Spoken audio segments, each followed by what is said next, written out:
TheWhoThatDaily.com. That's right, TheWhoThatDaily.com. Your one-stop shop for everything New Orleans Saints, New Orleans Pelicans, LSU Tigers, even the top flight boxing news. So if you're a Who That and you're looking for a place to stay up on your team, TheWhoThatDaily.com is your site. TheWhoThatDaily.com for the sport Who That in all of us.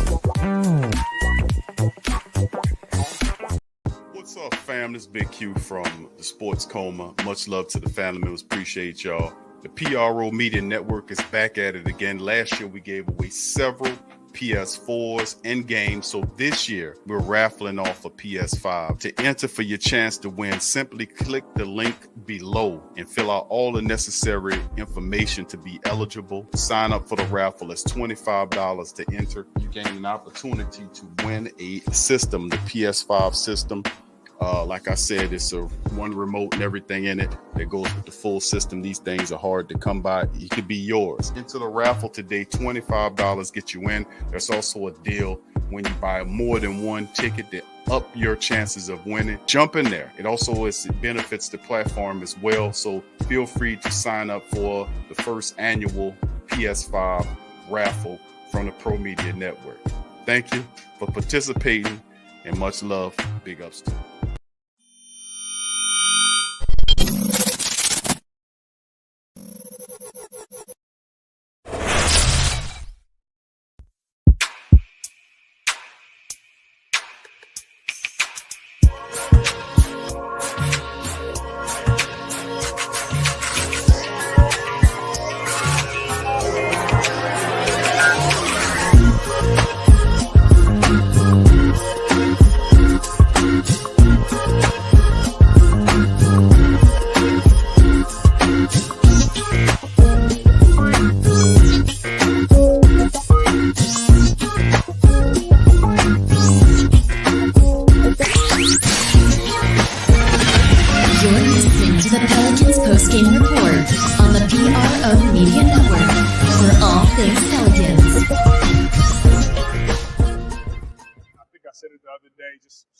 Concepts, environments in which they can play in, and then give them the freedom to make a ton of reads. And I think it just opens up the offense. It allows guys to be creative, and I learn a lot by seeing what they do. And you guys obviously saw the value of a quote-unquote traditional big man last year, Phoenix with DeAndre. I guess what do you think Jonas can bring to this team as a guy who can score on a post kind of stuff? We don't see so much at the five. Yeah, exactly what you said. He can score inside. He has great touch and feel. Really smart, so he knows when to screen, when to dive, and then he can pop and open up the floor some. So I think he just adds to what we're trying to do. He's picking up stuff real quickly, and some of the offense that they ran in Memphis, we've implemented here. Maybe since we don't get to see practice, a young player or a veteran player that's even opened your eyes and said, I didn't know this person. I'm sure there's multiple players, but maybe somebody that sticks out the first 2 days, just a little bit behind the curtain for us. You know what? I'm just proud of the way the team is coming in and competing.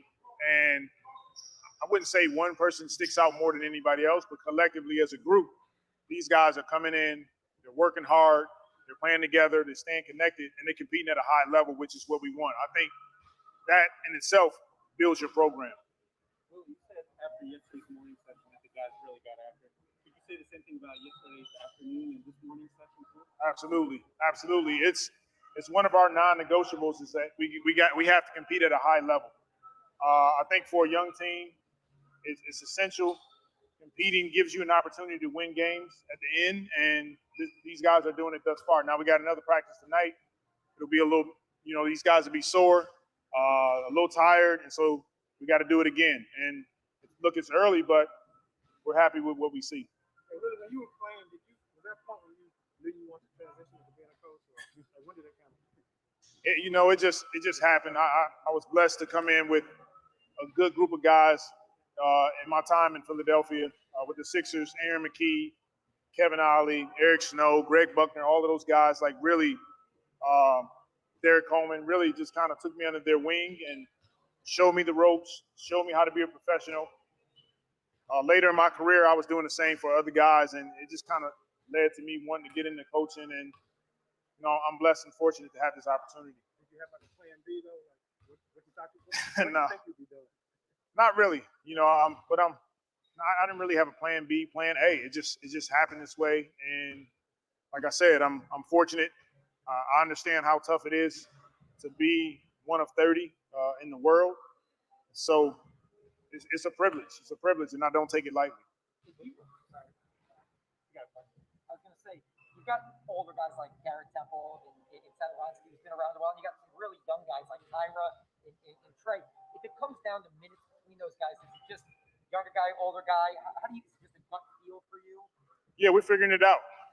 We want all of our guys to push each other, and it'll be a feel for sure. It's game by game. Some games may fit, more of a veteran style. Some games, a young guy might have it going on, and then we're still in this environment where we're dealing with a global pandemic. So guys got to be ready to step up. Anything can happen, God forbid, but we want everybody ready. 2 years ago, this was the team that shot alive for you last year, not as fun. For you, is it like a numbers or just generating good shots? Good shots. We're preaching good to great, paint to great. Look, the three ball is important, but every team shoots 34 plus threes. So as long as we're taking good shots and taking open shots, I'm fine with whatever the guys decide. Johnson and Jonas mission as far as the offense, they both said free flow and give guys freedom to kind of make plays. Why do you think that's important in your offense to kind of not have guys, tied down and just give them the freedom to make plays out there? Well, just from my experience, it gives you confidence. It gives you creativity. That's what these guys are. They're creative on the floor, and we want to have a balance. Like, it's not just free for all. It's an environment that they're playing in, and they have reads. But then towards the end of the game, last 5 minutes of the game, we have to be able to execute in half court because that's what it comes down to. So we'll do a little bit of both. Competing at a high level is one of your non-negotiables. Can you share some other non-negotiables? Competing at a high level, defend at a high level, and just share the ball. If you got a good shot, but your teammate has a great one, get it to them and trust it. So we're trying to build those sort of values with our team, and the guys are picking it up pretty quickly. And the final non-negotiable is that you got to love the Willie Green Doctrine. You got to love it. Much love to the family. And for all things Pelicans, you're now tuned into the Pelican post-game report. Much love to the flock. We in this thing. Much love to the family. Appreciate y'all for another installment of the Pelican post-game report. It's Friday, fam. And once again, Friday night mean Pelican post-game report is in the building. I'm Big Q chiming in. Got my co-host, Mr. DC's in the building. DC, good evening, my friend. What's up, my brother? What's happening, Flockers, man? A lot of great Pels talk. Everything looking on the up and up. Zion won't be here again. So everybody who ain't think it was real, he keeps saying the same thing over and over again, so we ain't got no choice but to believe it. What's happening with you, though, Big Q? What's good? What's good, man? What you think Everything. about that doctrine of love we were just listening to? I got two words for it, DC. Love it. Love it. All right, love it. man. Love All the right, doctrine of love, man. It's all good. Lonnie got it right. Got to be a great human being to be a member of this team. You know that, man. Come on now. So that was Willie, man. And listen, we got another interview by Willie coming up as the show's entitled Pelican Post Game Report. Coach Willie wants the Pelicans to play free. Doesn't want robots. He wants guys to play free. As you just heard Willie Green say, that he's interested in these guys and have them having confidence and playing with freedom breeds confidence, among other things. Boy, it's good to hear a coach like that. And he's saying all the right stuff. A lot of people are big on him. BI is big on him. DC, well said. So in this episode, we're going to recap this past week worth of training camp. We're going to have DC give his breakdown on that. We also are going to preview the Monday matchup against the Minnesota Timberwolves. Of course, the Pelicans will be playing three preseason games to get the season started, man. It's almost time, fam. It's time, bro. It's almost time. So all of the off-season stuff that we've been covering, the draft, the free agency period, we're going to see where it goes, man. We almost tip-off time with this here thing and really excited about it, and I know the flock is. So with that being said, let me give a go Pels to the flockers in the building. Big ups to the flock. Pelican Nola, go Pels. Jay Carl, what's up, Jay? Go Pels. GM Kev, go Pels. Latrell Pollard, go Pels. Brother Elliott, Go Right, Elliott. Pels. Ranzavi, go Pels. Slade Smith, go Pels. Josh in his bag, go Pels. What's up, Stephanie? Go Pels. Lonnie, go Pels. Brother Kendall, who Who's go in there? Pels. Kendall. Teal, my dog Teal, go Pels. TL. John Thompson, go Pels. Brandon Cormier, go Pels. Mr. Brooks 610, go Right. Pels. Corey Foley, go Pels. Taker 504, go Pels. Big Taker. Ken 504, go Pels. Brother Jerry, go Pels. Brother Slim South Jerry. 504, go Pels. Michael Shaver, what's up, Mike? Go Pels. Greg, what's up, Greg? Go Greg, who's Pels. in Big there? ups to you. What's up, T? Go Pels. Royal Perspective, go Pels. What's happening, fam? All right, thank you, Nola Danky, for your Nola super chat. Danky. Go Pels to Nola Danky in the building. Much love, fam. All right, Chick, go Pels. Who's in Thank the you, Chick? Nola Danky, for your super chat as well, my friend. Thank Appreciate you. you, brother. And go Pels. All right, what's up, VP Saints and Pels lady? Go Pels. Good What's evening up, to you. baby? All right, brother James, go Pels. There he is. There you go, the All right. professor. There he is. That's the VP. Oh, my bad. I'm sorry. VP I'm sorry. James. Don't find me. Don't find me, brother Yeah, James. you done gave him a demotion. All right, big ups to you. What's up, Jason? Go Pels to you, my friend. Appreciate you. All right, so with that being said, let's get back into the second part of this, DC. Then we'll cover this article from Willie Green as well, and then we'll break down the preseason matchup.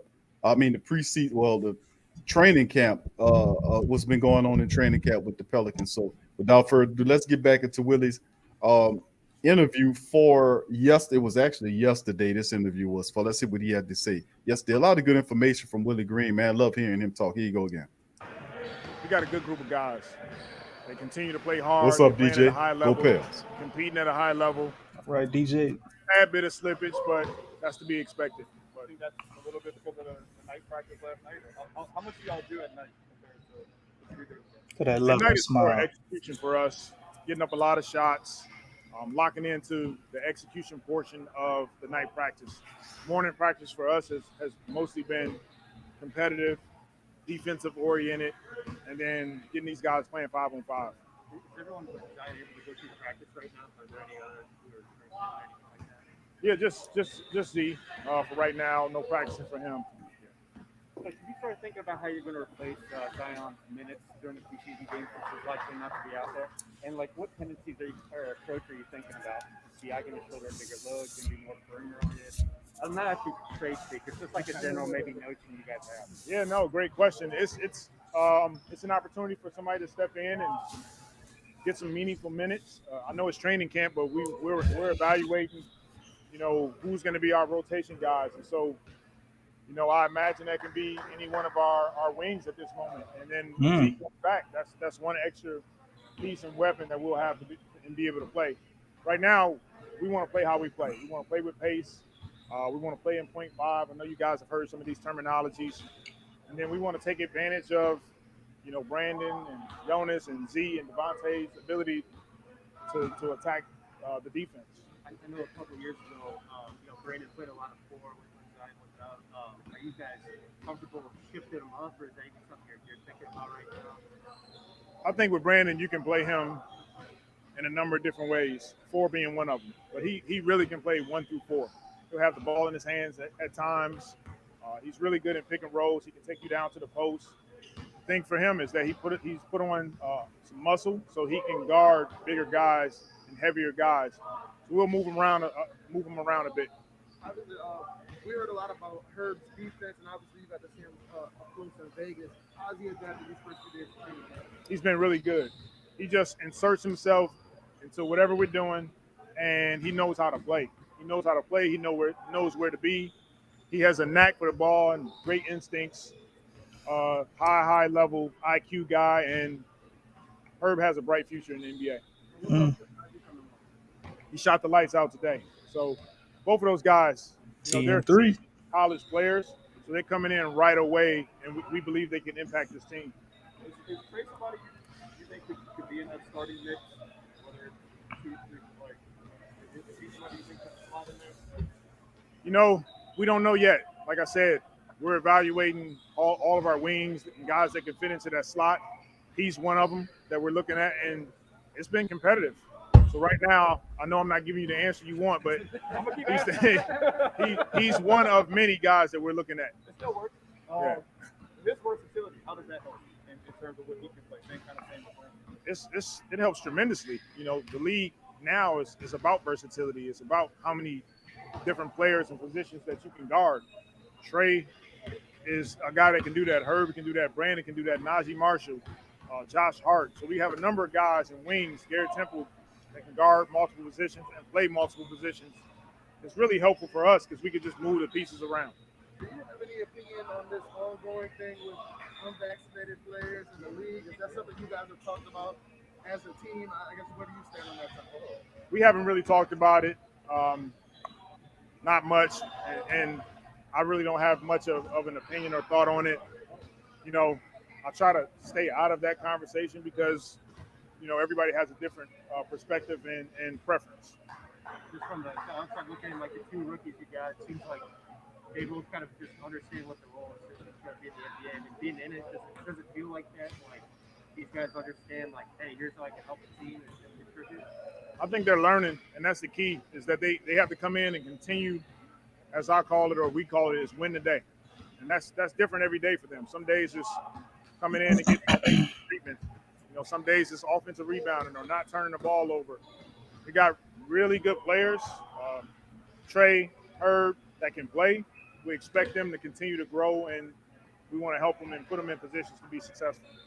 Their maturity level, how much does it help that they were 3-year guy in college, 4-year guy in college before if you don't really usually have two rookies who are coming in to play that much? Yeah, I think it's helpful for them. You know, every player is different. They needed to be in college longer, obviously, or else they would have come to the NBA. Some guys are ready right away, and they can come in and impact an organization and impact the team.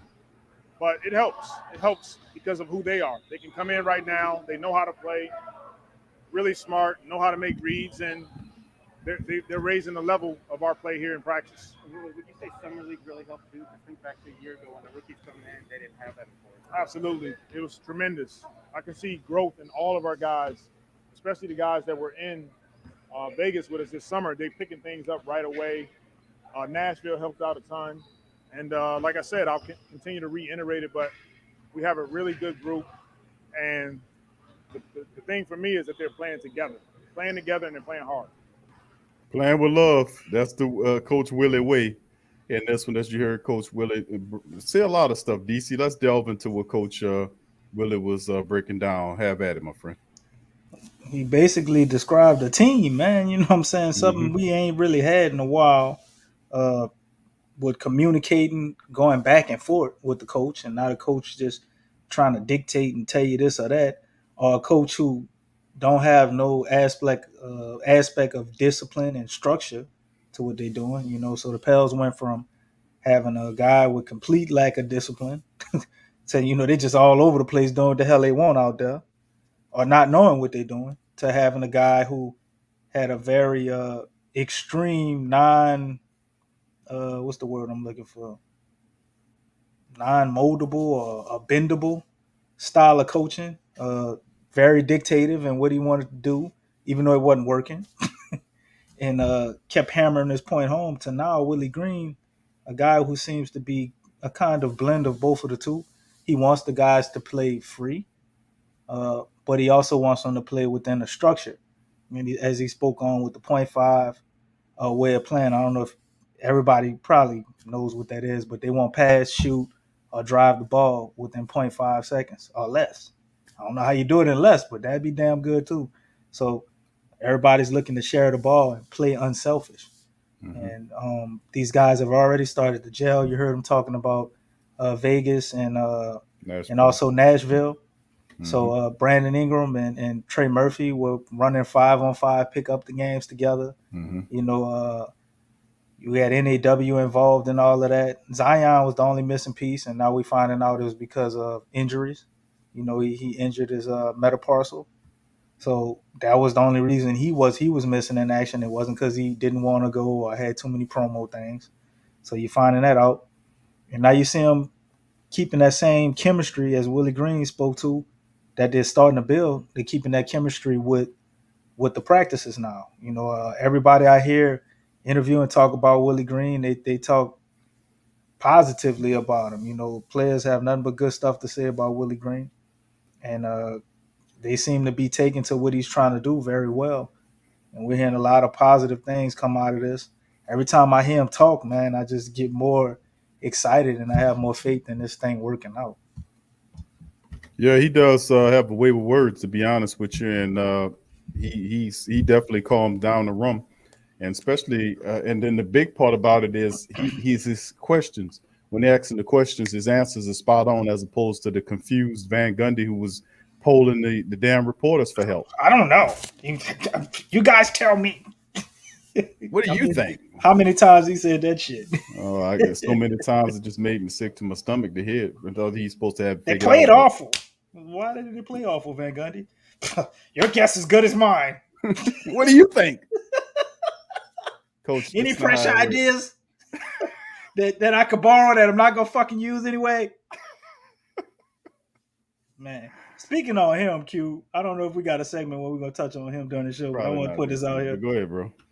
I don't know if y'all saw the NBA TV interview where Van Gundy got on national TV, cable TV. What TV was it? Was what? MTV? NBA TV. Oh, NBA TV. Right. Okay.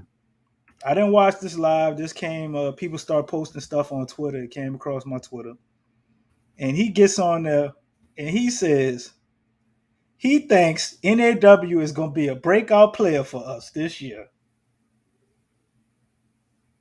Wait, Q, it gets worse. He talked about NAW being a great offensive scorer, a guy that when he started had 19 points a game, right? Mm-hmm. Then he went on to give him all these accolades and everything, and he said the reason he didn't take off last year with us is because he was asked to do too many things off the bench. And at that point, I was just ready to throw something at the damn TV. Like, who gave him the roles? Who put him on the bench? Who put him in that position? Like, did everybody not say we should be starting NAW over Eric Bledsoe? Eric Bledsoe, like, was he behind? He might have been in front of Brandon Ingram with minutes on the team. Eric Bledsoe probably led the fucking team in minutes. And you gonna get on here on NBA TV, give NAW his propers. I guess we give him some respect for that because he gave him his propers. But at the same time, you acknowledge all of this. It's like, what good is it now, bro? That sums up his whole coaching era to me, man. His whole coaching era to me, man. He was always what I say, Q, a day late and $1 million short, huh? Yeah. Always, dog. Always, man. Always. He got the answer after everybody been telling him for years, and he didn't use it. When it don't matter no more, now he know what he should have did. Like, why is it so hard for you? Why you just start the man during the middle of the season, bro? Because he full. We saw that during the first month of the season. Yeah, and it went through the whole season. All right, I ain't tripping. All right, but I'm gonna start him after All-Star break. You know, okay, cool. They kept Bledsoe. No, he just did that the whole time, dude. I'm like, man, it is crazy, man. And then he was forced to start him, and NAW played good. Brian, what he did, sent him back to the bench. Yeah, he went right back to your boy. I mean, to Van Gundy. I mean, to Bledsoe. Even though Bledsoe wasn't paying attention to him, he kept him out there. So I mean, hearing that, bro, you think he just came here to steal some money? Because he's still getting paid, and they just gave him a contract with what you just pulled up there. Yeah, this joker getting paid 2-3 ways.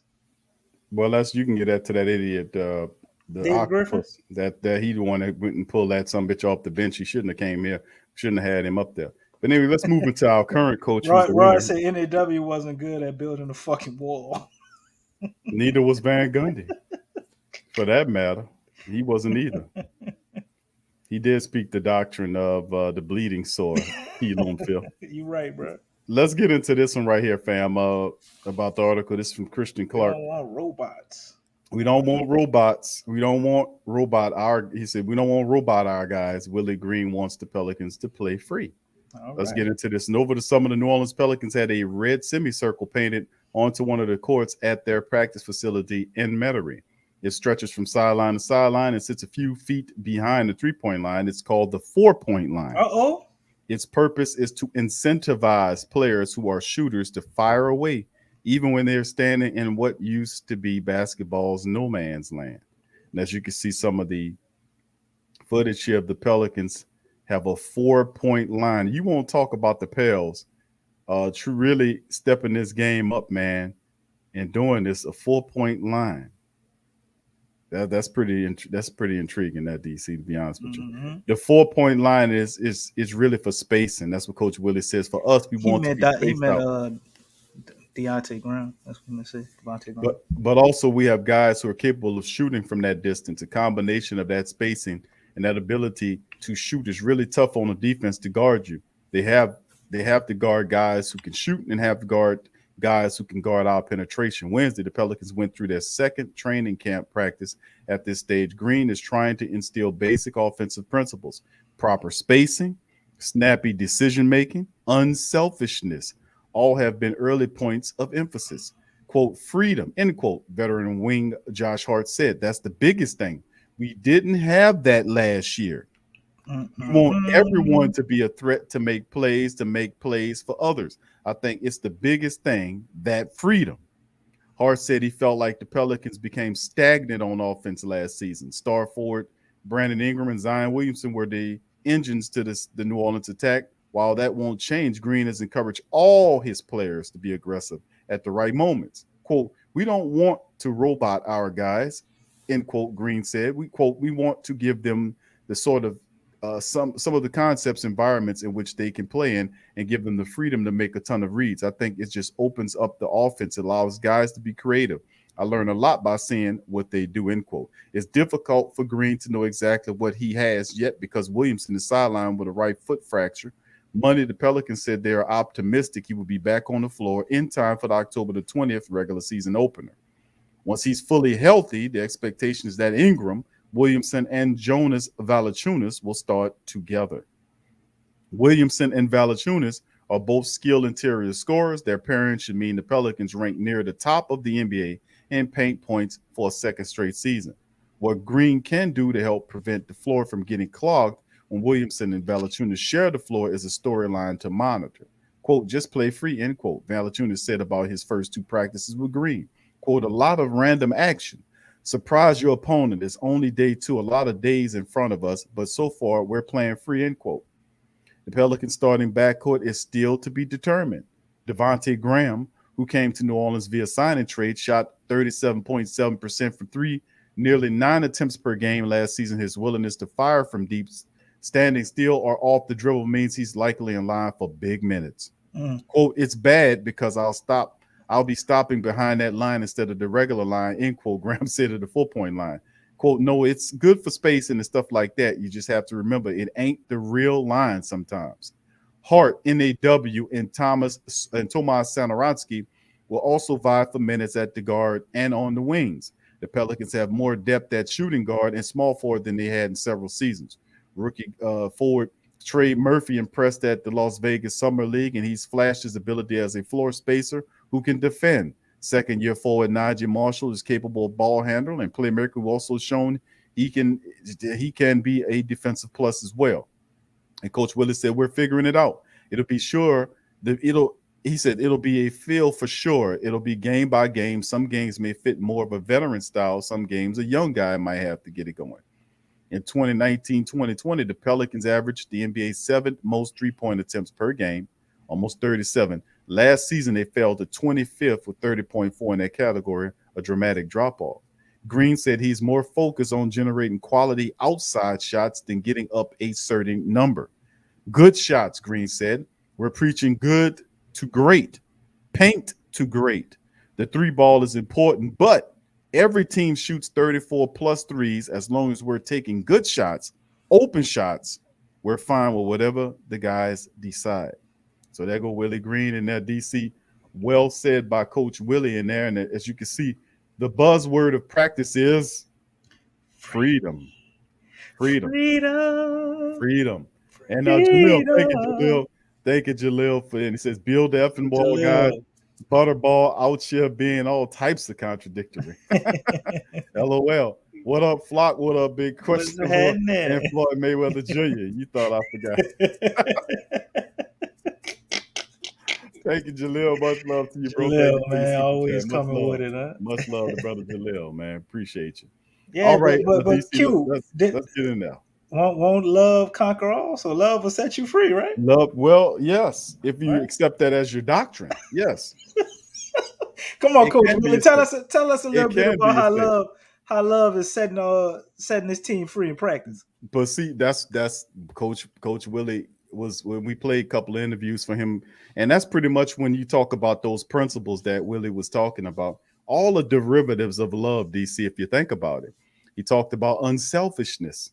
He talked about in lack of better words, intelligence, but also plan for each other and being smart, like circulating the ball and stuff like that. We got some good stuff going on right here, and a lot of it's positive. And Willie Green he is not going to tolerate dysfunction. He's going to preach these guys because, like I've been saying, the Pelicans, offensively speaking, DC are incredibly gifted.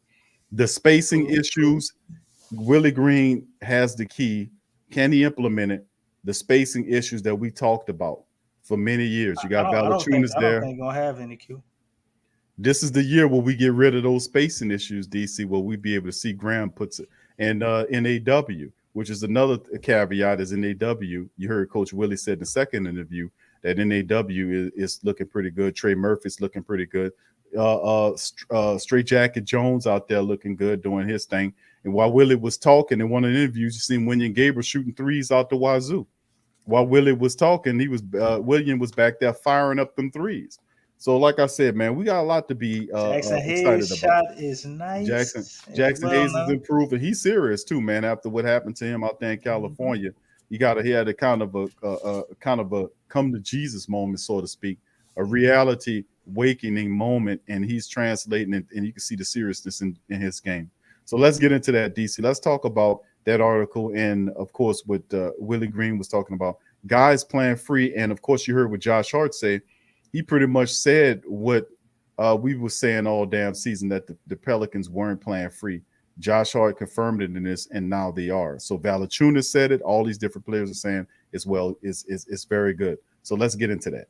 That's the reason I don't think there'll be any spacing issues because there won't be a certain system or ideology trying to force guys to be in a certain spot for some type of foundation you're trying to build offensively or whatever. You know what I'm saying? And Valanciunas is a lot better mid-range shooter than people, give him credit for. Albeit his shot is a little slow, but I mean the dude like 7'2", 7'3", like who gonna block it? You know what I mean? So you got that aspect of it. Then you got the Jackson Hayes combination, putting him in there with him. I think it's a wonderful pairing with those two. As Valanciunas talked about how Jackson Hayes is the complete opposite of him. He's a runner, you know what I'm saying? Runner and a jumper. Valanciunas ain't about to run fast and he ain't about to jump high. So just the combination of hitting the offense with both of them guys, and both of them can kind of shoot, man, that's crazy. So the spacing issues will definitely be gone.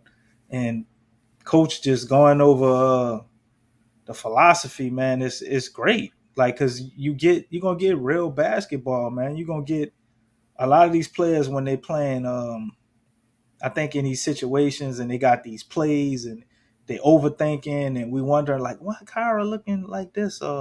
Why Josh Hart ain't making no shots? And they're being handcuffed to a certain extent to only allowed to do certain things within the construct of that offense, and you only got certain guys that got the green light.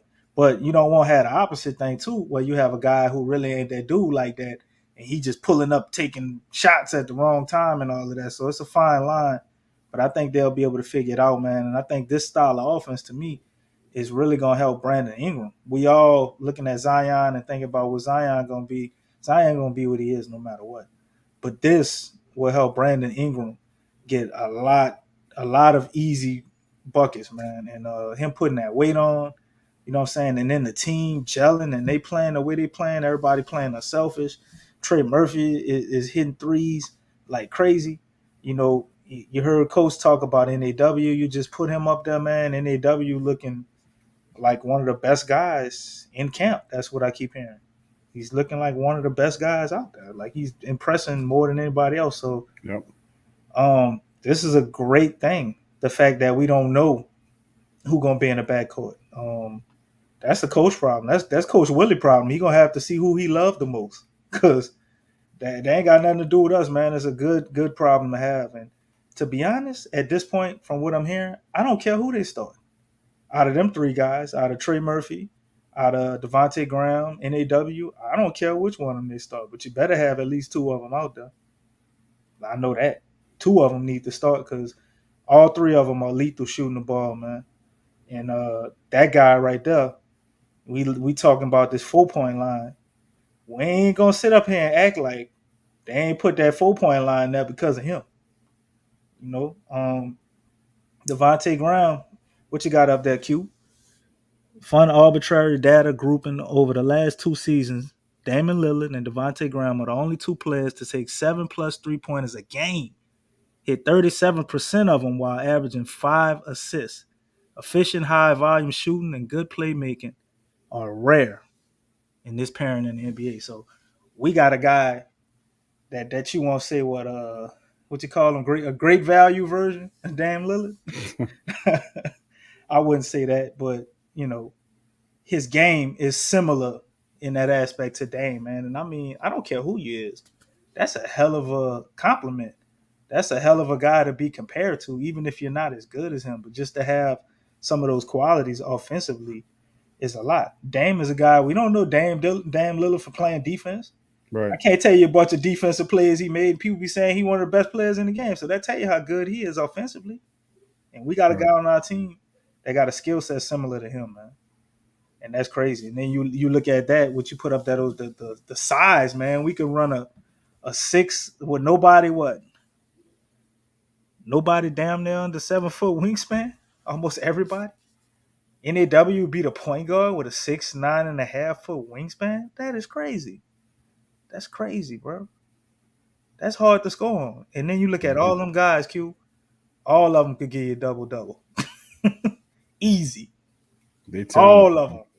That's beautiful, man. It's such a talented team, great man. to have, bro. Yeah, and that's the thing. It's such a talented team, to be honest with you. I'm ready for and Monday, bro. I'm ready everybody. to see. I know Zion ain't playing. I don't even care. I'm excited to see everybody else. Willie don't like space because it's not bringing people. All right, Marley. Oh man, but yeah, big ups to the fam. Appreciate y'all being in here, man. Hold up, Marley. Space does make the heart grow fonder. Absence, DC. Absence makes the heart grow fonder, which is space. Which is, you could say it's space as well. So it all plays back to the doctrine of love, don't it? It always circles back. Willie know what he doing, man. So that's what I'm talking about, man. Pretty good. True Louisiana, I'm gonna go Pell. So I see it now when the Pelicans take the lead by storm. Interviewers asking Willie, what's the key ingredient to the big turnaround? Oh, it's gotta be love. A lot of love for the game, love for another, love for self. Can you just hear that? Love of self. When we started playing, and see, that's one of the things I realized when I got to New Orleans. I look at the players and they were lacking love. So I said, we have to fix this exponentially and turn it around. So the first thing that I did was I banned the use of the word hate. That is not what we do here. You know, so when we picked up the doctrine of love. Coach, what if I said I hate avocados? I can't say that. DC, this was dealing with basketball. This is not dealing with your preference in food that you're eating. You can hate or like whatever you want. But it's a word. If I'm eating a salad and they brought a salad with avocados in it, you gonna make me run laps if I say I hate avocados? DC, you're convoluting the waters here. You're muddying the waters of what we're trying to do here. You're not being a good teammate. You're not being a good teammate. Coach, I love you. That's very good, DC. Thank you. Right back at you. But that's what Willie Green does, man. Willie Green makes sure that those guys are going to play well together. And I think that's terrific, man, to be honest with you, man. It's well. Thank you, Stephanie, for your Cash App. Much love to Stephanie Wilson. Appreciate you for your Cash App. Thank you, Stephanie. But this is what we've been talking about with Willie. in the doctrine of love. Man, listen, the Pelicans have had the DC. The Pelicans had the talent. Last year, when Van Gundy was talking about they weren't getting enough practice time to practice the offense, and all they were doing was practicing defense and not so much the offense, they were still scoring a lot of points and beating very good teams, running them out of there by double digits. Ultimately, we have a guy in Willie Green that looks to bring these young guys together and let them play freely. And see, that is so much half the battle, like 60% of the battle won right there, because that's what these guys want. They want to play free. BI got his money. Zion with the comments about he loves New Orleans. He wants to be in New Orleans. And We're gonna hear everything. love every week, Q. There's gonna be Yeah, some form of love going around every week. I'm telling you, it's the love doctrine. And that's what I It's said. And then working, Q. It's working. it's working, it's bearing fruit early. That's what I said. It's like, okay, these guys just want to play basketball. So if they can shoot the ball and play smartly, and we have the talent here to be able to do that. So if anybody due for a massive jump this year, it's going to be the Pelicans. Now, how big is that jump? I could see the Pelicans win anywhere between 46 to 47, maybe 48 games. But I wouldn't be surprised if they won 50 or 50 or more games, to be honest with you. You know, if we kick in, this is a deep team and with a lot of talent. Now, of course, some things got to go right for us. But listen, Willie Green is not an impediment to this team. What he's teaching is going to bring them together closer and closer. And if wins come, boy, that's going to be proof in the pudding. The Pelicans have not won in years now, and we need to get back on that side. And when people start seeing the Pelicans 10 games above 500, you know, instead of struggling around 3 or 4 games, you win 3 games to get two or three underneath, and then you lose 2 more. You go on a 4-game winning streak and then lose 3. You know, none of that kind of stuff. None of the consistent Because that issues, the was built on spacing the issues. foundation of hate and fear. It wasn't Well, built on love. it was built on the foundation of halitosis and Stan Van Gundy's rock and roll. It was hate and fear of Stan Gundy's breath. The fear was of when Stan Van Van Gundy Gundy needs talked, an enema. what it's gonna do to my nose. And Stan the Van hate, Gundy, and the hate was from what came out his mouth, the actual sound. SVG needs some That sounds like a ASV. that sounds like a disease, SVG. SVG needs some ASV. Man, you got SVG. He needs some ASV. SVG needs some ASV. And he need to drink the whole damn bottle, man. He got to get that together, bro. But yeah, that we look at that, it's gonna be good, man. I really like it. I'm excited about these young guys, young Pelican squad, man. The talent, NAW. I'm not surprised. Now we know with Zion and BI they're gonna carry the team, but NAW, man, looking at him, he's ready for that next step. He's gotten it together, his defense and stuff like that, and you know, playing during the Olympics, DC. All that's it helps out the maturation of young players, and even to a degree, when I watched the interview when I seen KLJ up there, how he was talking, you could see a certain focus in his eyes as well. So we'll see how it all moves going forward. Up, but man, it's intriguing, man, to say the least. Read True Louisiana last comment.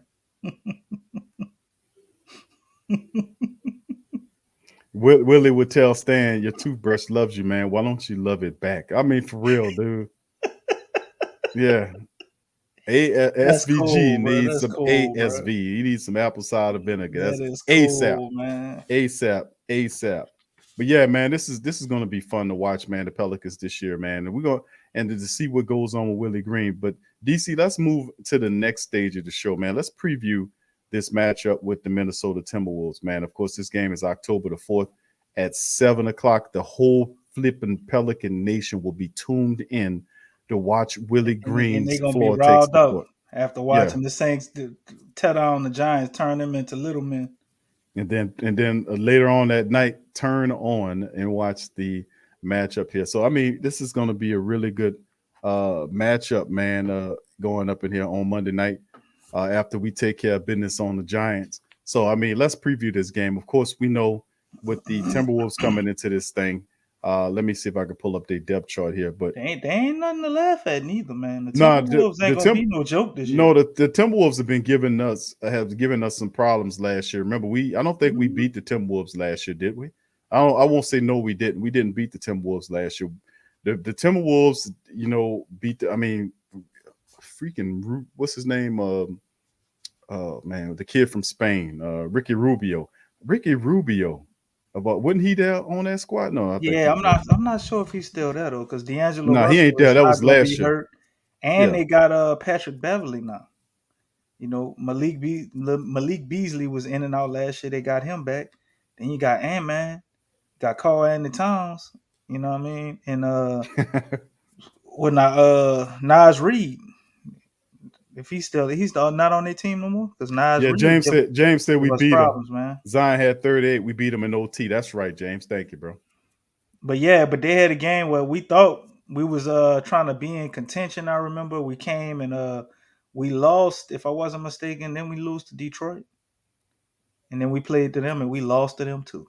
Yeah, we was losing to all these Embarrassing, bro. losing. Yeah, we was losing to these old It was losing ass embarrassing, teams, and man. It was. we had a hard road trip on top of that. And that was two of the games that when you look at the road trip, you like, oh, okay, the Pelicans could get them two. You know what I mean? And we had to play the Clippers and the Warriors and the Lakers and all this on one road trip, and they dropped the egg on Detroit and the Wolves, bro. All right, one of them got you, but that man, if you're a halfway decent team, you can't convince me that you're supposed to lose to Detroit and the Timberwolves back to back. That's unacceptable, bro. I don't care who you is as a team. If you're a team that's at least competing for the play-in, that is unacceptable. Right. I mean, yeah, and they feeling themselves about that too, man. So I don't know what to say about that, but we got to take care of business this year, man. We got to beat teams that we are better than, and I really do think, despite looking at the Timberwolves, they look pretty decent, but they're not a full team quite yet. D'Angelo Russell is there. You got Malik Beasley, Anthony Edwards. They slide him down to the 3 spot. McJaden McDaniels at 4 with Big Cat at 5, and of course you see off the bench Patrick Beverly is out according to the report. And you see a guy like Jalen Noble, Josh Oskogie, Jared Vanderbilt re-signed, and Naz Reid re-signed with them as well. So Torian Prince is questionable for this one. So I mean, it's intriguing. DC, they got some good players, just not a full team. Torian Prince is pretty good too. He is. He's like the Laker player. But listen, let's get into this matchup. Let's preview this one. Pelicans, Timberwolves, how it goes. I think we're gonna beat the Timberwolves, honestly, but I don't think it's gonna be like. I know we're all excited to see them, and we're like, "Oh, the Pels are gonna be great," and we're gonna go out and just like roll over them. I don't know, man, because I think the Timberwolves are getting tired of losing themselves. Big Cat and Demarcus Russell. What I'm saying the dude name wrong. D'Angelo Russell, right? They've never really played abundance of time together. I know he been over there for like 2 years, but both of them been hurt. Big Cat had COVID, his mom died, and all that stuff. Yeah, injuries, and you got like a similar thing going on with D'Angelo Russell with all the injuries. So this will be the year that them two guys finally get to play together. And that on top of what we saw Andy Edwards doing, because A-Man looked damn good last year, bro. Yeah. And you fill in and you get him some complimentary pieces. I mean, I think the Timberwolves can be dangerous, man. If they over exceed in any form with one of those 3-star guys I'm telling you about, then they'll definitely be a problem. So I think they come and they gotta have a mental edge to playing us, especially after what they did with us last year without Big Cat. They've beaten us. It's the beginning of the season. I think them guys are gonna play hard, man. You know, it's a preseason game, but in the end, I think we're gonna prevail. And our depth is the thing you're gonna see when we start cutting the minutes of some of our main guys and running that second unit. Those other guys we got that are gonna be competing for spots now.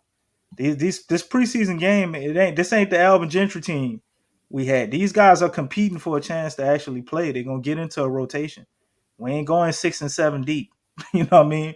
We might go 8 or 9, 10. We might go 10 deep. So them guys got something to play for, man. When our starters minutes get cut and you start kind of sitting them down, you putting these other guys in, man. This might as well be a playoff game for them. So we're gonna see a lot of intensity and effort, and I think you got a similar thing going on over there in Memphis, because you just said, you know, they're missing a lot of players. Guys are gonna be out, so the guys who are on the team, they're gonna be playing hard. But I think it's gonna be too much because we're, in my opinion, man, we way too deep for most teams, Q. So I think you're gonna see that put on display against Minnesota, and as the game goes on and they start to run those second units, we're gonna start to pull away, and they probably won't have a chance. BB Pell's Sace Lady says Big Q and DC. She has tickets. for the preseason matchup against the Orlando Magic.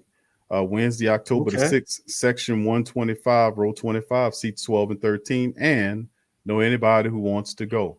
All right, if anybody interested in, that wants to go to the game, Okay. please let VB Saints and Pells lady know she in the building, baby, with the tickets. So holla at her.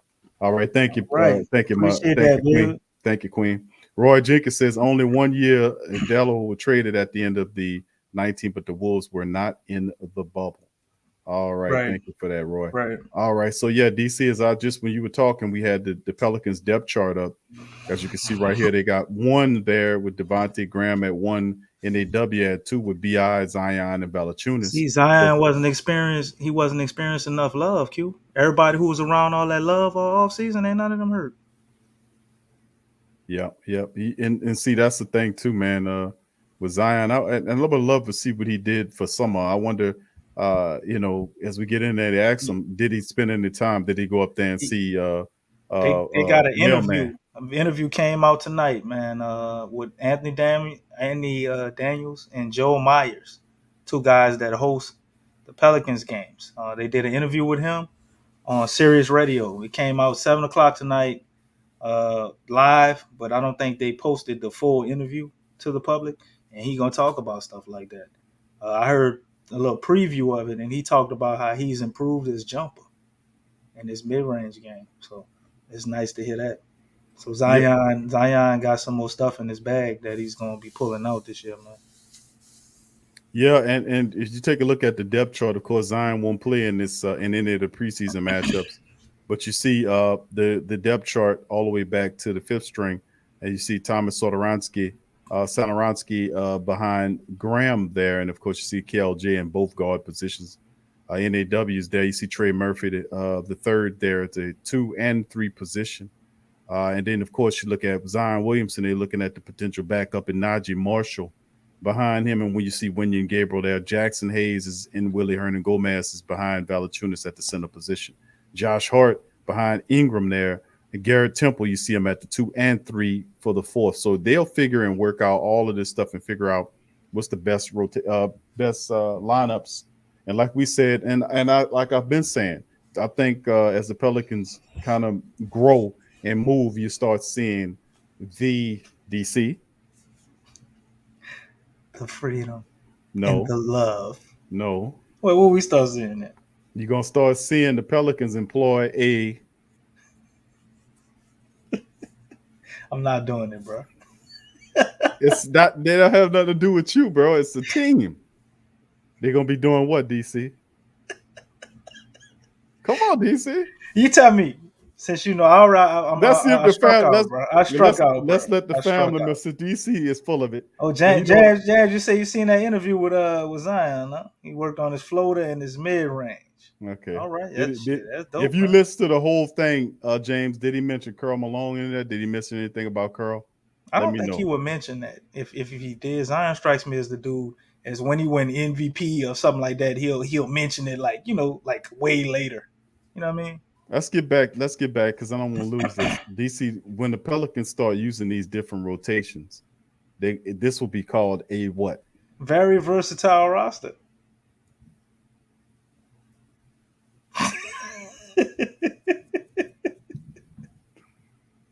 I can't read, remember? What? I can't read. I got lucky with the expeditiously word. I heard T.I. say. Can we tell DC what we talking about here? Go off, thank you. It will be a living roster. I mean, there you go. That's what I'm talking about. DC know what time it is. The living roster. Because DC is a living roster. Talking about living rosters. So that's what we're going to employ as the Pelicans, man. So it'll be good. But NAW at the 2, I think that's the thing. And a lot of people saying, well, who the backcourt is going to be. Graham for the money. I agree with that logic. James said no, Big Q. Well, I mean, listen, they got him on there at the 2. As you see right here, you see it's listed in this particular depth chart, and this is from ESPN. They got Graham at the 1 and NAW at the 2. Now Trey you can Murphy, see that switching. Trey Murphy need to be somewhere in that second unit, man. Right. Yeah, KLJ, I think, that 2 behind NAW should be Trey Murphy the 3rd. KLJ shouldn't be at that 2 position guarding those guys. Trey Murphy should and will get an opportunity to get in there DC and get his game on as well. So it'll be fun watching Trey Murphy, Josh Hart, Jackson Hayes, Najee Marshall come off the bench, and even Tomas Satoransky. When you talk about them, those guys I just mentioned, DC, 5 guys off the bench: Tomas Satoransky, Trey Murphy III, Josh Hart, Najee Marshall, and Jackson Hayes. That's 5 right there, DC. That could be your second unit coming off the bench for NAW, Graham, Bi, Zion, and Big V. Bro, that's excellent. That's unreal, bro. That's Because excellent. you still got at least 3 or 4 other guys that you looking at. And you're like, man, I gotta find a way to get them. I gotta find a way to get them some minutes. You know what I mean? So that's very, very good problem to have, bro. Very. You know what I mean? This is the problem that most good teams have. Like when we look at I guess a Brooklyn or Los Angeles Lakers, for the lack of trying to go through other teams. You look at all them guys they signed, you wonder like who's gonna play what minutes, like how, because you look at all of them guys as quality guys that could get some minutes. You know what I mean? So loving to see that, man. The love gun, Willie Green, the love gun. So I'm just excited as everybody else, man, because we know who we want, but the guys who we leaving out the rotation, they're actually pretty good too to be role players. Wenyen Gabriel, like Q talked about him shooting threes and putting up a lot of shots. What if his shot has gotten even better? We already know he gonna hustle and scramble on defense. You know he gonna give you that. And we saw last year that he can hit the 3 ball. Stan Van Gundy went all year without playing him. As soon as he put him in, he started knocking down a couple of threes, get some hustle points. What if he got better? We ain't even talking about him. You know what I mean? So Herb Jones, everybody's ranting and raving about him. We got Najee Marshall. You got Trey Murphy. That's the 3 forwards right there. And then you got Wenyen Gabriel. That's 4. You know what I mean? So, wow. Garrett Temple, in itself, he's a good player. You know what I'm saying? Good role player. So is Satoransky. And you don't know what Kyra going to be this year. What if Kyra, I know what we saw during the summer league, but what if you see him working with the regular team and things like that light bulb start to come on, or things kind of step up with him? So, man, it's like ain't no telling how it's going to turn out, Big Q, but we got a lot of guys that are capable. So these preseason games, I think for the first time in a very long time, be very meaningful for the Pelicans as deciding who plays what. Yeah, this is true, man. And like I was just looking over this lineup, man. I'm looking at, I'm saying, wow, man, this is talent, man. You add these guys together now, separate pieces. People probably didn't give that much excited about a Satoransky and Garrett Temple in the sign and trade for Lonzo Ball. But you take a look at when you put those with the talent that you drafted and also and traded to bring in like Bi and Zion, traded for Brandon Ingram, and of course you kept 2 of the 3, which is Bi, paid him Josh Hart. Right now, anyway, he helps out the defense on the bench, and of course Najee Marshall and Josh Hart together, along with Tomas Satoransky, Jackson Hayes is shooting, and then Trey Murphy the third there. My goodness, man, you looking at that bench. And we talking about 5 for 5, and that fits my narrative perfectly because fundamentally speaking, you need 5 for 5 to get them guys their proper rest. You know, usually when you stagger, it's because you don't have that 5. You don't, and that's what Elvin Gentry's sorry ass was doing for many years, was staggering it because the team, like me and DC, he would go 7 deep, bro. That man he would go 7 deep, and tearing up DeMarcus Cousins, making him play all them heavy minutes. Man had Josh Hart playing full position though. All Etwan Moore, the smallest small forward in the history of the NBA, had him out there guarding. I mean, the man was out of his damn mind. Yeah, Etwan Moore. Remember that game? Etwan Moore Moore trying to guard LeBron Durant James and LeBron James. I mean, this dude he was a drunk. He was crazy. But I mean, but in the end, the reality is that I love what's going on with this squad right here. If you look at the pieces that they collected and you put it together with what you already had, this forms a very deadly looking team with Graham shooting, NAW's improved his shooting and his defense. And they can come at you with different alignments. Now, by all means, this is, they'll have different looks. Like I said, it'll be called a living roster. but they'll have look at the talent that they have there. My goodness. And then they don't even mention straight jacket Jones on here. So I mean, it's just really fun to look at this roster and see that you got guys on there with size. They got 7-footers that can move and shake, got some offensive game to them. Guys that are hustlers like Najee and Josh, Trey Murphy the third, what he can do. Then you got guys that do a multitude of different things that you can bring in as well, that can do different positions on different nights. And most of these guys are defensive inclined. And then of course you got Willie Green, DC stirring the pot of love. I mean, you add that together in this unselfish mentality and the freedom of having fun playing basketball. Man, they're going to be fun, really fun to watch the Pelicans play this year, and should be a lot of success, because that's what's killing them last year was just Stan Van Gundy with all of his foolishness and nonsense. So, like I said, I love where this team is at, man, and we this don't be surprised. A lot of people going to be surprised by the Pelicans, man, for real. Right. I think we're gonna catch a lot of people sleeping, man, because they know we're talented, but I don't think anybody's gonna expect us to be this good this soon. Like it's almost, to me, what I'm seeing is What's up, stuff Big Pep? we wanted to see, or we thought would happen Joe? last year. You know what I mean? Just the gelling, the guys buying in, the guys are actually looking like they're happy about playing ball. You know what I'm saying? Every time I hear a player talk, they they always wind up saying something about Willie Green. Coach got us doing this, and coach has us without being asked. You know what I mean? Mm-hmm. What how's Coach Willie? You don't have to ask them about Coach Willie. Like, they telling you, oh, we like how Coach got us playing free and woo woo woo woo woo. So to me, that's a sign, bro, of a team kind of clicking together. And even the fact that I know we didn't like it about a lot of information and stuff we started to find out that they were hiding from us, or whatever, how we want to look at that. I mean, that's a bad thing, as the national media will put it up, but in reality, it's really a good thing, because it means the team is everybody together. For that not to come out and What's up, nobody to Mo? not be talking, that means, everybody in that building is sticking to the plan. So you seeing that from even our front office, regardless of how we feel about all the news that came out. The reason we were so shocked, because they kept all that a secret. So even the front office is working together, figuring some things out. And I think as much as we beat up David Griffin and kind of pounded the drum on that, man, and hammering that home about getting the good players here, you seen them start to make good moves this offseason, right, Q? Yep. And I think it's just natural that now we seeing on the court, we're seeing the same transformation. Everything rolls from up top.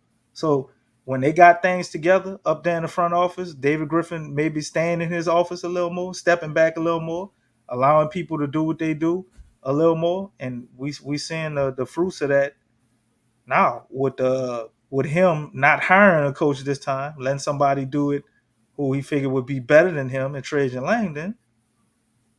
He already gave Trajan Langdon the credit for drafting. What are we seeing, Q? We seeing the team look a little better. I'm sure the players that came here, because those aren't the original players that they wanted to be here, right? We got Yep. another point guard and another center. Who'd he Right. talk to? Decide to get to another Trajan Langdon. So I think Yep. he's letting that dude do a little more, man, and kind of form this team the way he envisioned and the way it should be, based on what we have. And we're seeing all that come together when you sprinkle in that very important ingredient called love. Big time, bro. It changes things, man. But Yeah. and just let the family members, we're about to open up to get to the portion of the show when we open up things. We got the link pinned at the top of the Pell chat. So if you want to drop in here and spit your game, feel free to click upon a link to join tonight's panel. We won't be going a long time like we customarily do tonight, but we want to hear from you guys after covering our news and notes. Pop in, tell me what y'all think about the Pelicans training camp thus far and its prospects moving ahead. We got the Timberwolves coming up in the first preseason matchup on Monday night, so that's really happy to hear as our season gets rolling, man. We got the Timberwolves up front first after we take care of the Giants from a Saints perspective on Sunday. Monday, we got to handle business with the Timberwolves. So There you go. We're gonna bring in Brother Jalil. Remember that the link is at the top of the Pell chat if you want to pop into today's show. Brother Jalil, welcome to the show, my brother. How y'all rosters doing today, man? Y'all doing all right? Doing good, bro. How you doing, bro? We all right, brother. I am great, dog. Great day to be a Pelicans fan, boy. We looking so damn good. Woo! I know That that's shit's so right, beautiful. man. I know. What you think? But How you think it's all gonna work out, Jalil? for me, well, I listened to the stream on Sirius Radio, one with Antonio Daniels. And David Griffin was on it as well. One thing that I think is severely underrated that I'm going. Well, I listened to the stream cut Antonio Daniels on YouTube, bro. So anyway, yeah, I listened to that podcast. Right, the thing was that I kind of knew, but I'm glad they said it. The fact that Garrett Temple is there and he is no slouch. He letting everybody know, like, listen, we need to talk. Even David Griffin said he will pause the middle of practice and be like, hey man, so you see this right here? This is what we need to do right here. And I'm like, oh, we missed this so dearly last year. That's a coach Because on the as floor, I said, everybody was so silent, and now like the veterans on that team gonna be like, hell no, bro, we need to cut this crap out. We need to get loud. You feel what I'm saying? So I think season gonna be underrated. It's gonna be beautiful, boy. Yeah, I agree with you, brother Jalil. Yes, yeah. I mean, that was some of the stuff you would think the Bleeding Soul would have done, being that he had all these years in the NBA, but he didn't do nothing but lead a bad example. So I mean, outside of that, yeah, I'm very happy to have a guy like Garrett Temple in there, veteran. Hey, Steven Adams was trying. Q. I saw him trying. Yeah, I know Steven Adams was trying to do his thing, but it's good, always good, and that's what those veterans was brought in there to kind of steady the ship for the younger guys. But you know, Steven Adams was hurt a lot too in the matchup. He just didn't look comfortable in there most of the times. I thought Steven could have did a lot better, but like I said, he just looked hurt and hurt. He was hurt, looked hurt to me most of the times. His back was always hurting. Yeah, he looked at hurt. And Eric Bledsoe, you know what that is. But yeah, I agree with your brother Jalil. Good to see some veterans that know what the hell they talking about on this team to help these young guys, because man, they looking pretty good. All right, bro. James, welcome to the stream, my brother. VP James is in the building. Good to see you on the stream, my brother. How you doing tonight? Doing good, brothers. How y'all doing? Doing good, right, bro. Man. Welcome to the show. Vice President James. There you go, man. What's up? Appreciate VP. It. Yeah. I was about to say, I thought you were going to ask me a question. My bad. But yeah, I listened to the FM radio stream. I listened to a lot of their earlier interviews too that they had as well. But I'm with Jalil, man. Like, it's exciting. It's exciting to hell listening to them talk about, like, I understand a lot of people upset with the whole Zion situation. Honestly, man, I'm not. Maybe y'all don't feel like this. I'm not freaked out about it. Honestly, like I'm not that freaked out about it. Like after listening to a couple of the people talk about the fracture, everybody thought it was a Jones fracture at first. Come to find out that's not the case. So that's the reason why you see him a lot of videos. He's actually on the court. He's just not practicing with them. He's doing stuff on the side. So to me, that's a good sign. The other stuff, but I'm excited about. No, I'm excited about the depth that we have. Like, we're in the best position that we've been in a long time, honestly. As far as like how the team is made up. Like, I can't hear y'all. I can't hear y'all. We can hear you. Yeah. I can't hear y'all. You gonna have to put him on, let him come back in.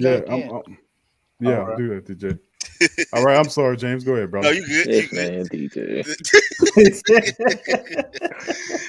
hey, everybody has technical difficulties from time to time, man. That's true. That's right. That's right. Technology, what can you do? But yeah, this is probably gonna be the most well constructed team that we've had. Like, one that actually made sense. Like, none of them Gentry teams really made sense in its construction. Like, maybe the Money Williams team, he didn't get a chance to really have a decent team. So, there we go. So this the first team that I feel like looked like they had a plan and they put it Sound together. low. Huh? DJ Boy. Golly, each one teach one ain't even here. James still getting cut off. Go ahead, James. Go ahead, James. It's But his spirit in here, bro. I know. He gonna show up. You say his name 3 times, but no, I just like I like the idea of Najee playing the 4 coming off the bench. Even if whether Trey Murphy start or come off the second team, I like either of those situations.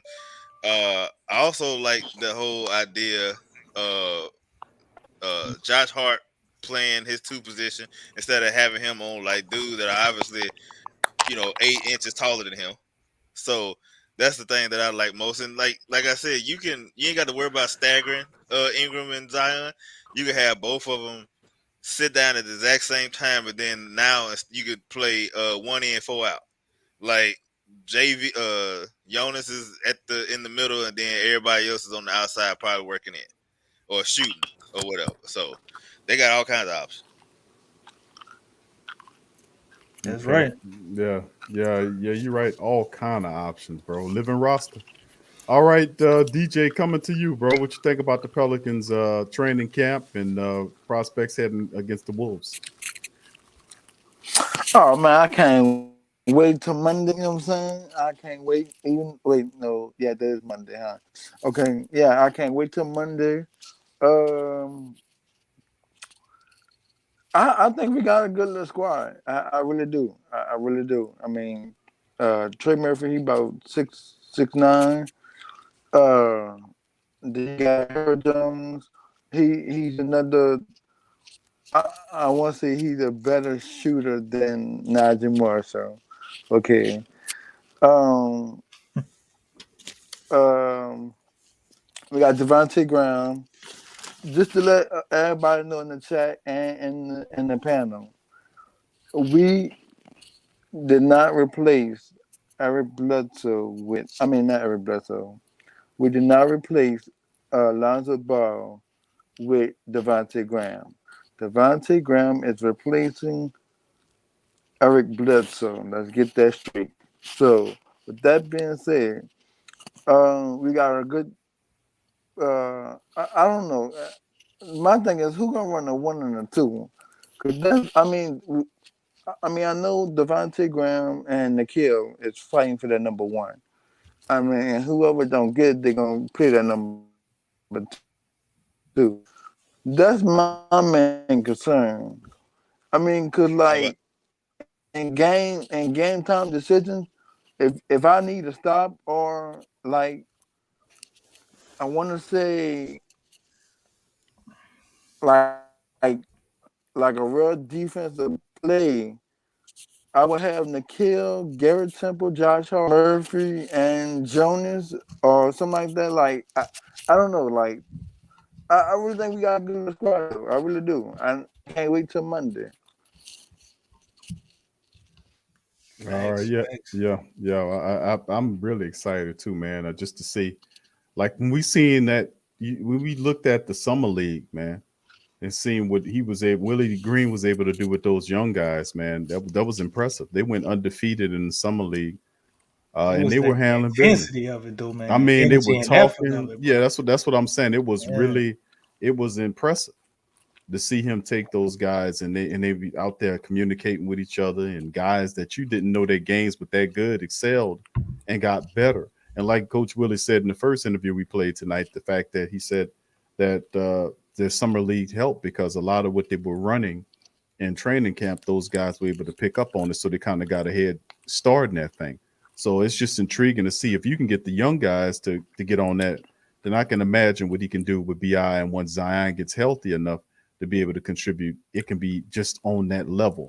And then, like I said, there are upgrades all the way around, however people want to look at it. I really do think, and I don't, I think Big V is a upgrade over Steven Adams. I'm just going to keep it real with you. I like him. I like Graham here. I like Graham's contract. I like what Graham could do for this team.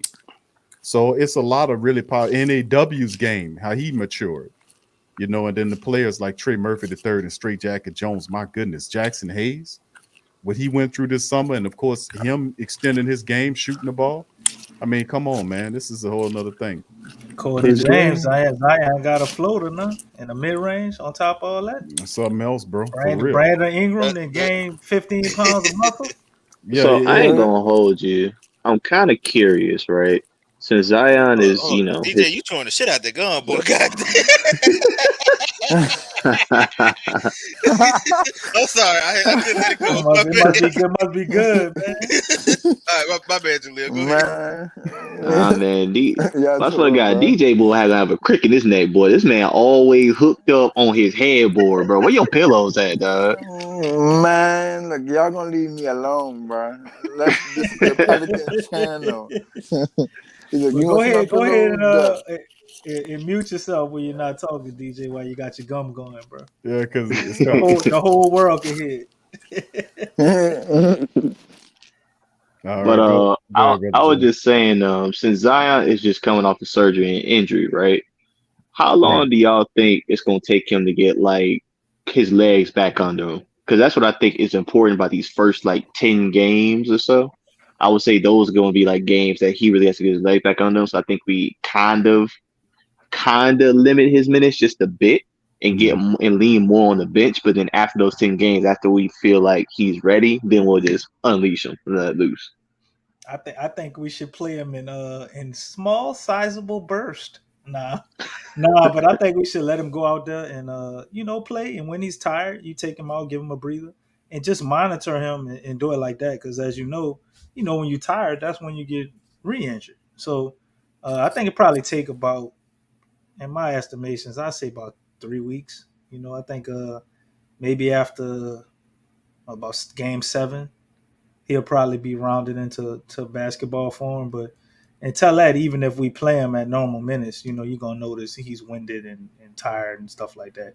And Zion, I think he prefers that method, or maybe that's just because he was always dealing with injuries. But he seems to be a guy that should be used to at this point playing himself into shape. So I don't think it'll be that big of a problem, especially with the living roster, because we got so many guys that can fit in when we take him out, man. I don't really think we gonna miss nothing unless we playing, like some of the top juggernauts in the league. Obviously, we gonna need Zion for his every minute, as many minutes as possible. But playing some of the teams that's not in the top 8, top 10, you know what I'm saying? I think we'll be all right with him playing limited minutes, man, and we won't really like notice it to be complaining about it or thinking of it as a concern. Whether we winning or losing, at that point, I think the team's gonna look good, regardless of what minutes he's playing in the beginning. Yeah, I agree, bro. I think, you're right. If anything, Zion Williamson does know how to play his way into shape, doesn't he? That's I what he mean, prefers, man. You yeah, don't like the diet and workout seem like, yeah, and all. He want to yeah, play his way into shape. yeah, When he and got that, hurt, what he said? He said he was working on stuff. He was getting after it. He claimed he was yeah, playing. he overdid it. Yeah, he said he overdid it. He said he was getting it in, and it happened. So I mean, and then credit to the Pelicans, man. They held that bombshell all the way up until training. I was like, good grief, how were they able They to pull could have that not off? said anything. I think they was going for try to not say Nah, anything. I If they think thought he probably would could, have got out. It would have well, probably if he didn't if they make broke that preseason game, right. If they so they if it figured they yeah break it at the yeah presser Bro, because so he's he not would have gonna got make the preseason. I'm about So to say they had a whole investigation on Twitter this past week, putting pictures together about when he could have hurt. Like one dude soon said, "There's a wheelchair there. Why did I notice this before?" I'm like, "What?"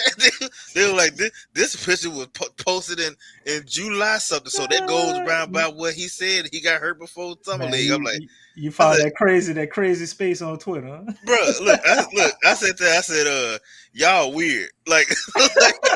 Like, look, at this point, I don't care when he got hurt. Apparently, it was far enough out there where he's doing drills, so he's obviously healed enough from it to where he ain't got no boot on. That would have scared the shit out of me, honestly.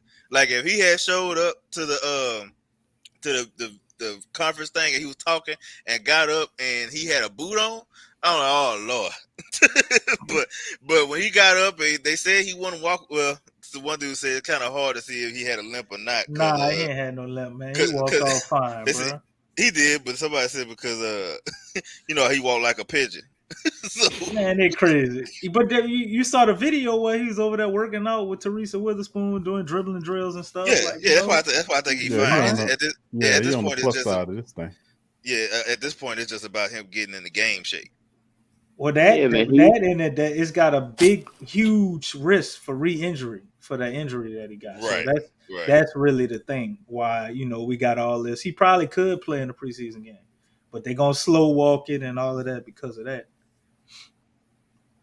Yeah, but we got another family So member that chopped in. Go ahead, DJ. We're gonna let go off, get an opportunity to step in there. Go ahead. So my question is to the panel and the people in the chat: what particular game will we see Zion back? Here's my three options. We got the Atlanta Hawks on October 27th, the Sacramento Kings on the 29th. We have on the 30th the New York Knicks or the Phoenix Suns on November 2nd. Wow. I think he'll be back game one. Oh, I'm sorry, but go ahead. Yeah, I think that's what I was Yeah, gonna say. game I one. think he's gonna start the season, but Yeah, that's what obviously they not said. gonna play, the Bunch full of minutes. 35, 36 minutes, but he's gonna start the season. Right. I can see 38, like 38, So 39 minutes or whatever. Because like, On game one? I don't think so. well, Nah. Not wait, what game did I one. say? 28. You said I thought you said 38, Oh, I'm 39. sorry. I meant to say. I'm sorry. That chewing is throwing me off. Like I thought I said 28. My apologies. 28 minutes. I say oh 28 my minutes. God. I say 28 minutes. Because that's enough to where like you getting good enough minutes, but you're not overworking him or stuff like that. Like you not gonna risk re-injuring. It's not. I don't see no 15-minute games, 20-minute games. Nah. I think, like I said, if he was having issues with his foot, I would think that he would be on the court doing drill with Teresa Witherspoon. Like I Exactly. wouldn't if he was still like, let's say he was just doing the recovery stuff or doing like the medicine stuff, like doing what they call treatment, and I didn't see him on the court, then I'm like, yeah, David Griffin full of shit. He ain't gonna be back for like 2 weeks into the season. But seeing all that working out, like I truly believe he gonna be there day one. That's why I actually not mad about that. That's why he not gonna play none of the games in preseason. Like just be ready by the time season start and you give him 28 minutes.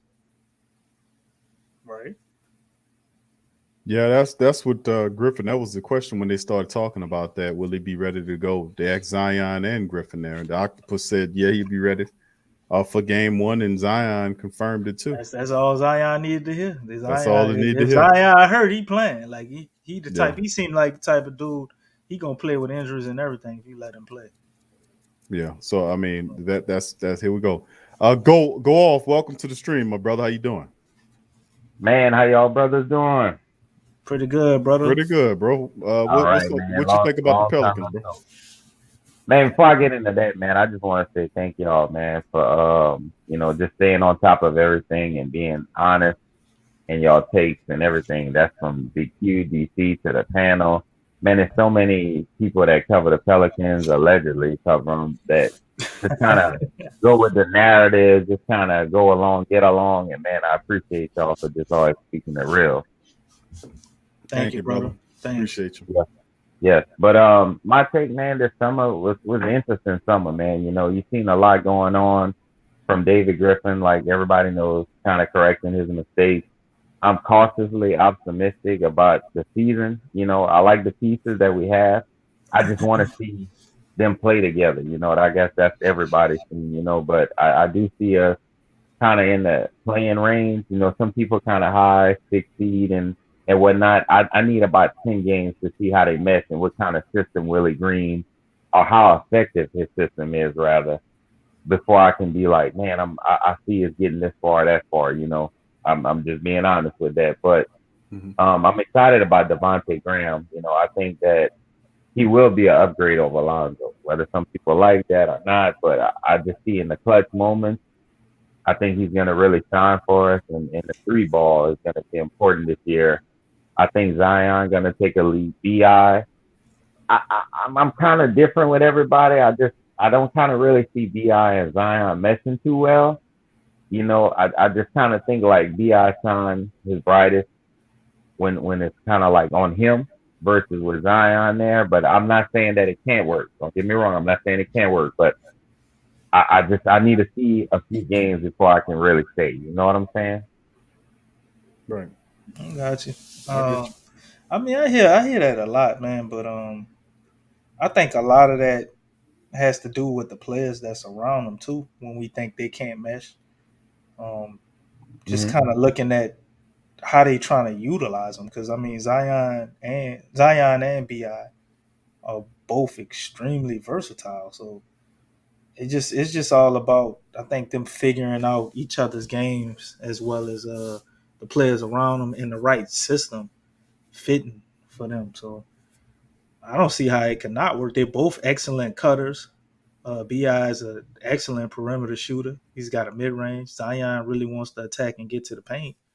Bi wants to get to the paint too. I don't see why it can't work. Like neither one of them have to like have the ball and hold on to it. I mean, Bi can do that. Had a ball and dribble down the clock and take superstar shots. He could do that. But to me, he at his best when he play off the ball and he not sitting on the ball that much. So I mean, I don't see why he wouldn't be able to play with Zion if he has an off ball game, which he does. And when he had his best scoring games, a lot of times it was coming off pin downs and screens and all type of other actions where he was able to play off ball. That's how he won most improved player of the year. He was playing off ball a lot. Stan Van Gundy last year put him on ball. He still got the same numbers he got the first year, but it was a lot harder, in my opinion. And I Right. think if you could play off ball, like how do you not mix with Zion? I guess what I'm saying is like more so in the half court set with Alvin Gentry, he won most improved player of the year, but that was more so run and gun. I want to see what these brothers can do together in like a half court set. Like what kind of half court sets is Willie Green gonna implement? But I guess that's more so what I'm saying. Right. Not that they can't do it. Again, I'm not saying that they can't do it. I want to see what that looks like. You know But what I'm saying? Not Man, use all you got to do is Toronto. run a pick and roll I with was them. They both can play either way on the pick and roll. So it's like you could give a defense headaches. I would say if you look at last year, despite the ineptitude of Stan Stan Van Gundy. Gundy and the lack of spacing that we had, they Correct. worked well together on the floor in the half game set. Like the issue wasn't them, it was everybody else. Like they was fine. Like the only thing was the reason why Bi was struggling so much is because everybody else wasn't good shooters, so they just pressed up on him and got up in his space. Zion is just easier for him to just get his shot anyway because he bigger. He just muscled his way through. Bi, who's a slender person, like he worked a lot to get his shot. But it wasn't because of them two at the court on the same time together. It was everybody else. This and I get watching. standing there watching. And I think the thing is everybody here, play fast. Now the play fast that Willie Green is going to do is not the same as what Alvin just wanted you to run. Like that's all he didn't give a damn about nothing else. Yep. Just take your ass off down the court, Yep. and if you outrun him, you just go get an easy shot. Like that's whatever he was gonna plan on doing, and fast no matter what.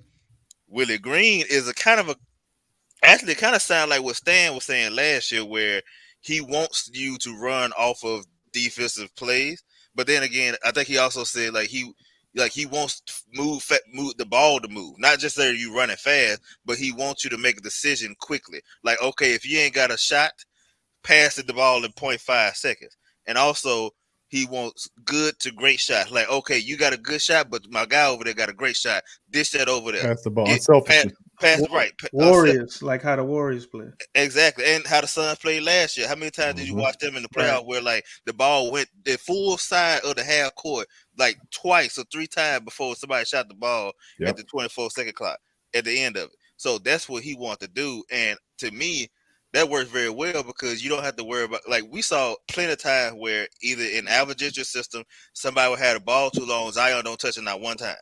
Yep. You saw it last year a little bit with Stan Van Gundy, ball go around, Zion don't touch it one time until they just said F that, get the ball to Zion and let him do it.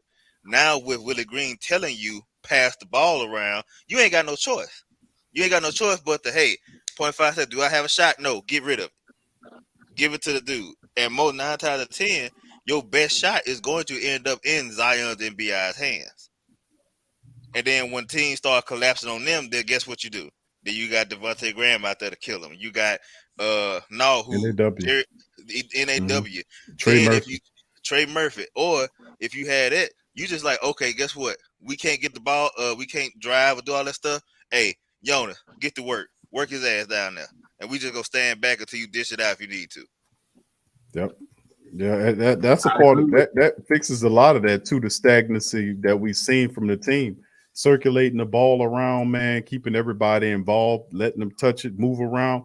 Man, listen, and like you said, James, and masterfully, it frees opportunities for wide open guys to get shots, and they can't really double down on Zion without paying for it. And sometimes some games they're gonna say, well, listen, we got to take BI and Zion, and if they beat us with Graham, so be it. Well, guess what? You're going to get beat with Graham. These guys are going to take the shots, and they're going to make a lot of these shots, especially Graham. My goodness. Did y'all see that stat that we showed up here earlier there about him and Damian Lillard? Only 2 people. My goodness, man. So, I mean, this is going to be something interesting. But go ahead, bro. You about to say something. Before you move on to that, we also want to add the aspect, too, of what we talked about Melly. as far as the paint. Smelly melly. As far as the paint being clogged. And yep. You know, how they would bunch up on the paint because we ain't had no shooters. Now, also on the flip side, what that's going to do, if you got guys that are able to shoot, you're going to get to see another side of BI's game as well as Zion's. Because now, I don't know if a lot of people realize that BI, you know, he shoots 67, 80% at the rim. No, it's 67 to 70%, something like that at the rim. So he's a dude that can drive and finish. And now if he's bigger and he can finish through contact, you see BI getting some more free throws too. And that creates opportunities for BI to kick off to Zion. Now you got a poster. Yeah, that's well said, DC, man. That's well said. And then, like James just mentioned, that he had to work to get that shot. How does it work this year with that extra weight? And the fact that you can play him against heavier players, and how does that translate? So they can't clog up in the paint and stop us. They got to come out on the shooter, so the lane gonna be open. Right, and I said another thing is too is that one thing is BI. One of the things he said was he gained weight, and it's funny because it sounded like Michael Jordan in The Last Dance when he said this. He was like, "I want to administer punishment. I don't want to just receive it because he a small dude. We saw a lot of time when he would drive to the basket, bully, and he would flail and stuff like that. Not because he's soft or anything, but he's a small man. Like it's just that simple. Now you're not finna bully him. Like you not. Like we seen a couple times when he drove down last year, he put his shoulder down, he knocked people off on the ass, and I think he did against the Celtics, and that was that and one that he had got that started getting us back in the game.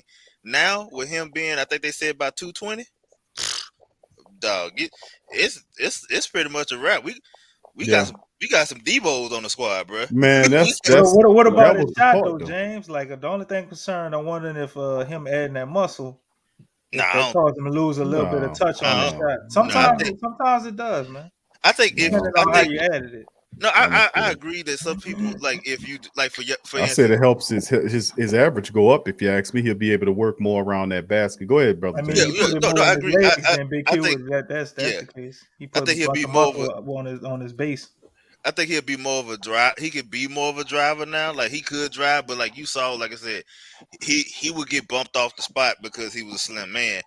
I don't think he would do it. He would. I'm gonna say no. He would do it. He won't have issues with his shot because I think you can mess your shot up, lift it too much weight like Giannis did. That like Giannis was a pretty decent, shooter before he started getting bigger and started working out a whole bunch. And then all of a sudden it's like, damn, he throwing the ball at the rim. What's going on?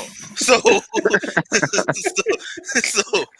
it's kind of like you got too many damn muscles, Like remember Zion first year and they was like, Fred Vincent was like working on him with his shot, and they're like, how did it improve? He was like, because he would muscle the ball in.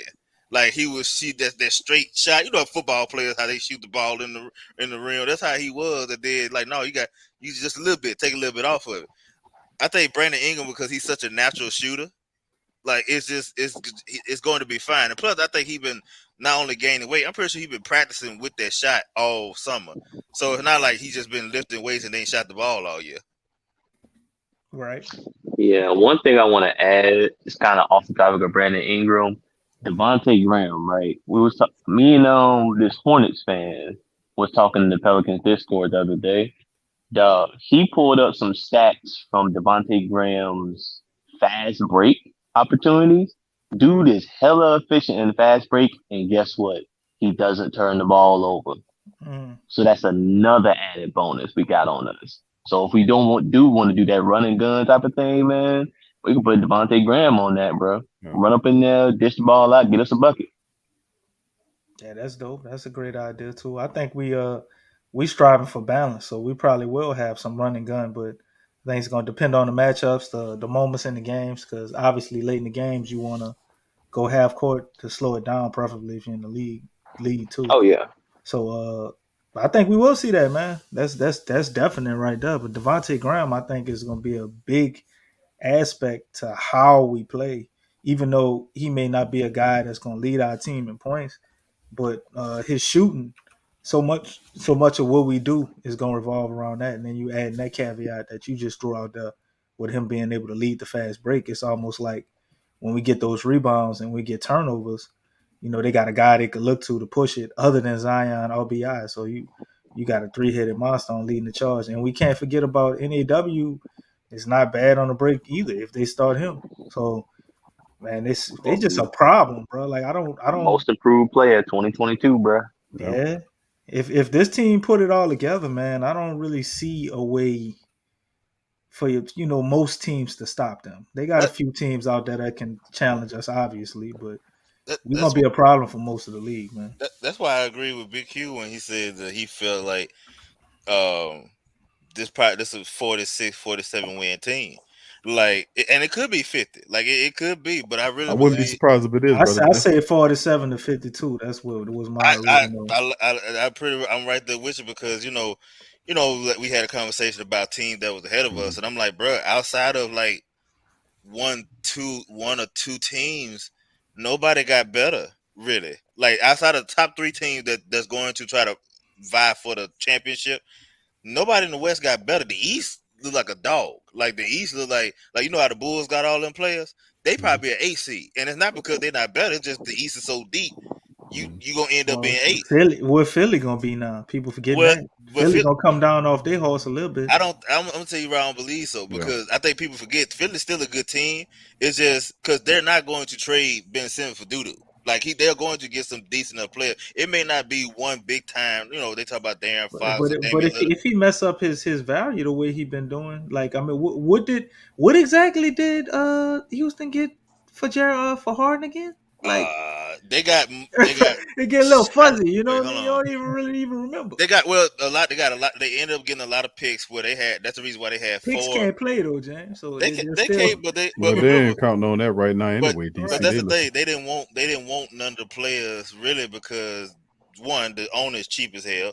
Yep. Like that's why I joke when people say that Gail Benson's gonna move the team. No, you need to worry about that dude in Houston. He cheap as hell. And then at the same time, they didn't want any. That's why when they traded everybody, Chris LeVert went to Indiana, Jared Allen went to Cleveland. Like they got none of the good players in that deal, and then they swapped John Wall for they're trying to get him Westbrook. out of there. Westbrook. Now they're trying to get him out of there. So I think you're not what the issue with the Houston Rockets, and I don't want to stay on them long because we talking about Pelicans. They should have traded James Harden and Ben Simmons when they had a chance with Philly. That's what they should have did. But that would have been the smartest thing to do. No. Houston wasn't going to trade James Harden Philly because remember Daryl Morey. Daryl Morey messed them over with the money and everything when he said that stuff about China. So it's pretty much like a fuck you to them. Like they would never go get James Harden.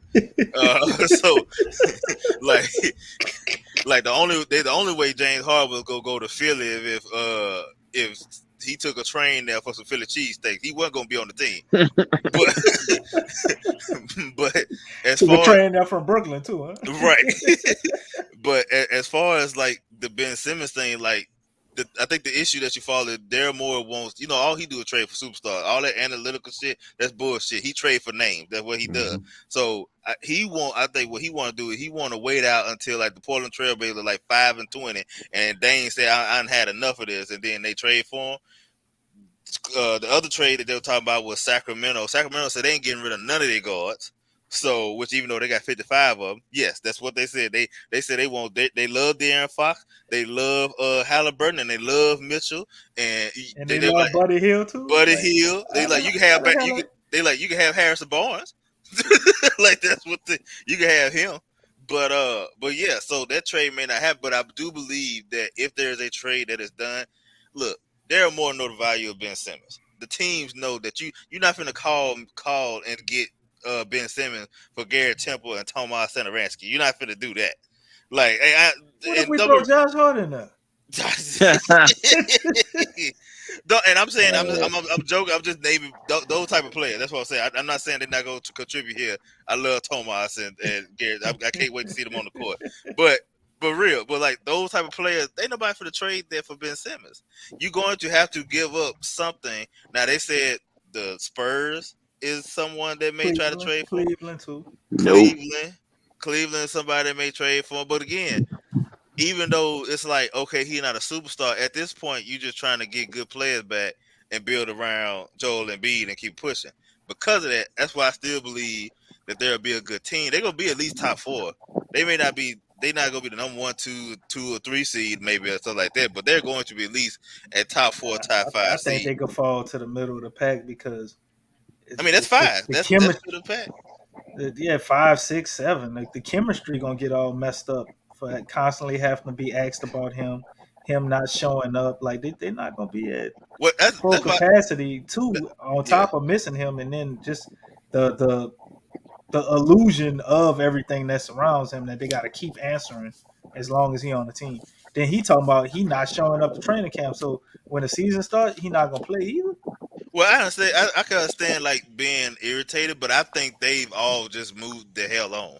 Like this ain't no situation. Like because they did the fake "we want him back" shit, and obviously it didn't work because they messed that up when they came out and said, he the reason why we lost for the most part. But then they was trying to walk that back and say, well, we didn't mean it like that. Right. But that wasn't what we were saying. Right. The cat out the bag now. Hell, Joel Embiid pretty much burned the bridge yesterday because he was like, you know what? I'm sick of this. They built the team around Ben and he ain't like it. So he gets rock. That's pretty much what he said. So I think they still gonna be a good enough team.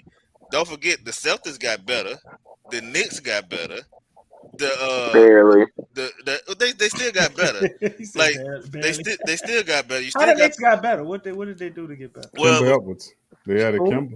They added Kemba. Kemba Walker. Evan Fournier. Where did Derrick Rose go? He's still there. He's still there. Oh damn! So wait, they got backing Kemba him and up. They Rose? Yeah, he said on the they gonna have Kemba on the start as a starting point guard, and then Derrick Rose gonna come in off the bench. Oh, that's pretty awesome. And then you got they traded they defense more offense, bro. That's all it was. But that's the thing though. They had all that defense, and then Atlanta sent them home. I know. They sent them home. They couldn't score. Right, they couldn't score because that's the thing. And Atlanta was clearly the better team for real too. Because they focus all the energy. What they realized, like, okay, we gotta get some shooting around here because if they focus all their energy on Randall, that's a wrap for him because he can't create his own shot. So they going after Kemba, even though I'm pretty sure that when they playing, they got him for little to nothing. So I think Kemba's still pretty good. I in Boston is an underlier because he played with two guys that you're gonna feed them first, and he was kind of that third guy, and I don't think he ever adapted to that. On top of his injuries too. Most definitely, but here it's like because think about it, their best guard was Derrick Rose coming off the bench. Mm-hmm.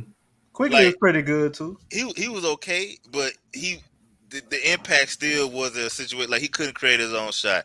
The only person that literally would be on the court that could create his own shot was Derrick Rose, and that's why you start seeing them. They just start like, oh, we gonna make sure that we gonna stop you, and like we ain't worried about Randall no more because he can't create his own shot. We gonna stick one dude on him and give John Collins him, and you ain't gonna be able to do nothing. And we gonna double team Derrick Rose every time he drive back. Because remember, I think the last two games that's when they started Rose because starting Eldrin Payton wasn't working. like They should have knew that when they signed him, man. exactly. So He's now serviceable. You can't make it through no damn playoff series starting him. What you doing? right. So now what you do is you got rid of some defense, but you got more shooting. So you add Evan Fournier. He's your two guard. You got Kemba I ain't Walker. sold on him. I mean, I ain't think so, that- but all you I think need that's him a to do, waste of money. all you need to do is hit shots. Like that's why I say they're better. And again, Thibodeau gonna have a good defense. Let's not fool ourselves. Right. They may not be number one like they was That's a last staple. year or whatever, but they're gonna be at least top 10. Which like we said about the Pelicans, if we could just got to get a top 15 defense and the offense stay where it's at, we in the playoffs. Right. Yeah. We can't just be 29. Yeah, we can build on that. Right.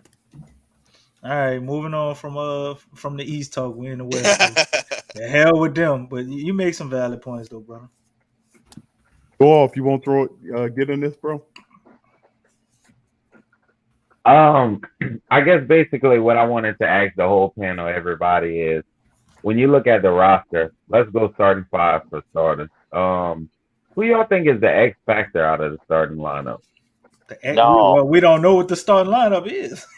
No.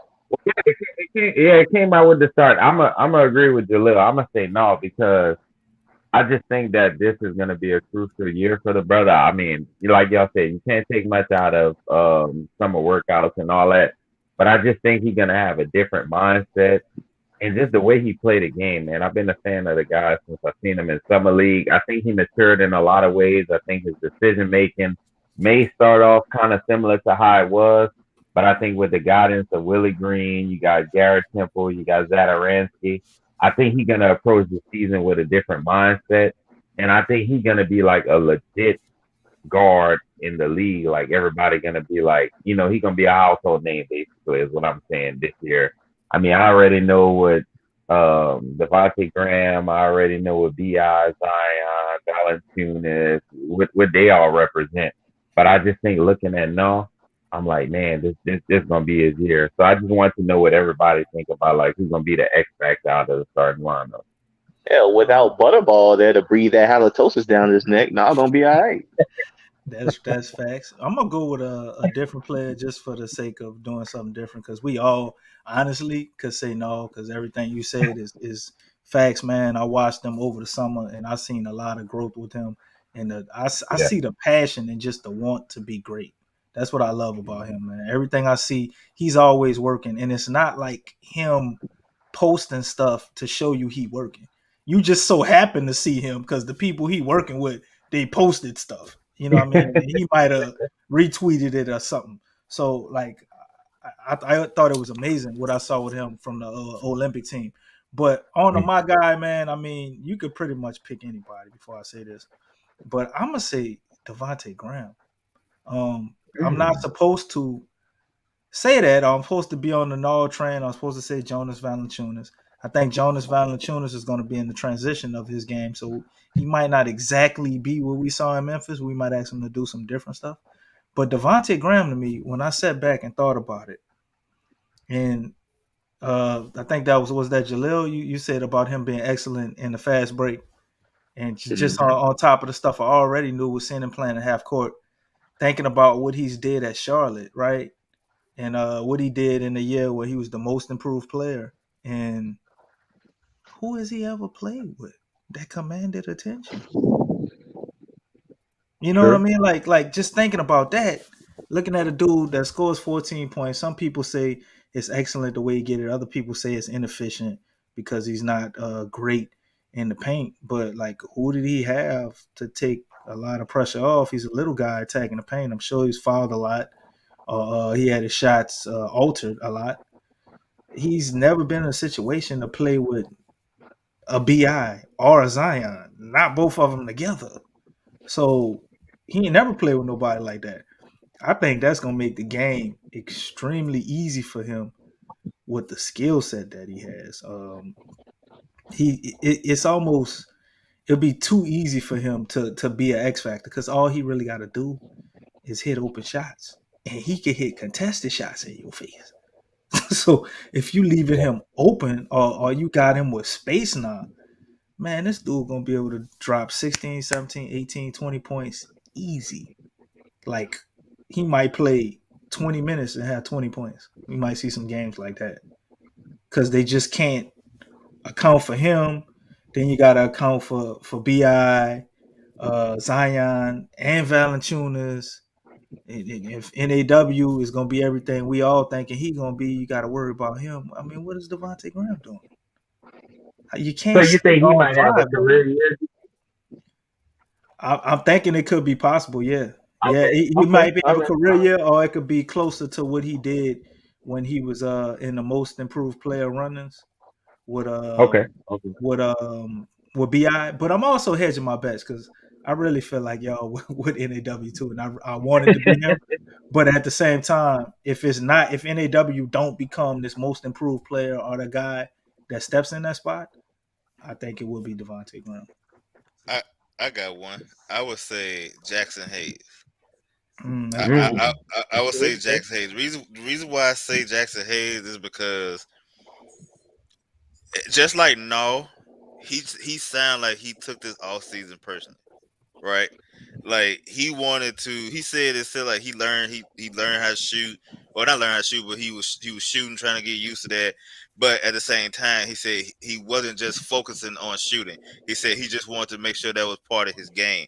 And then you saw the tweet by Antonio Daniels saying like Jackson Hayes shooting the lights out of it. If this is what it's gonna be, oh my God, like what you because think about that. Now you could play Zion, Jackson Hayes, and Jonas on the court at the same time.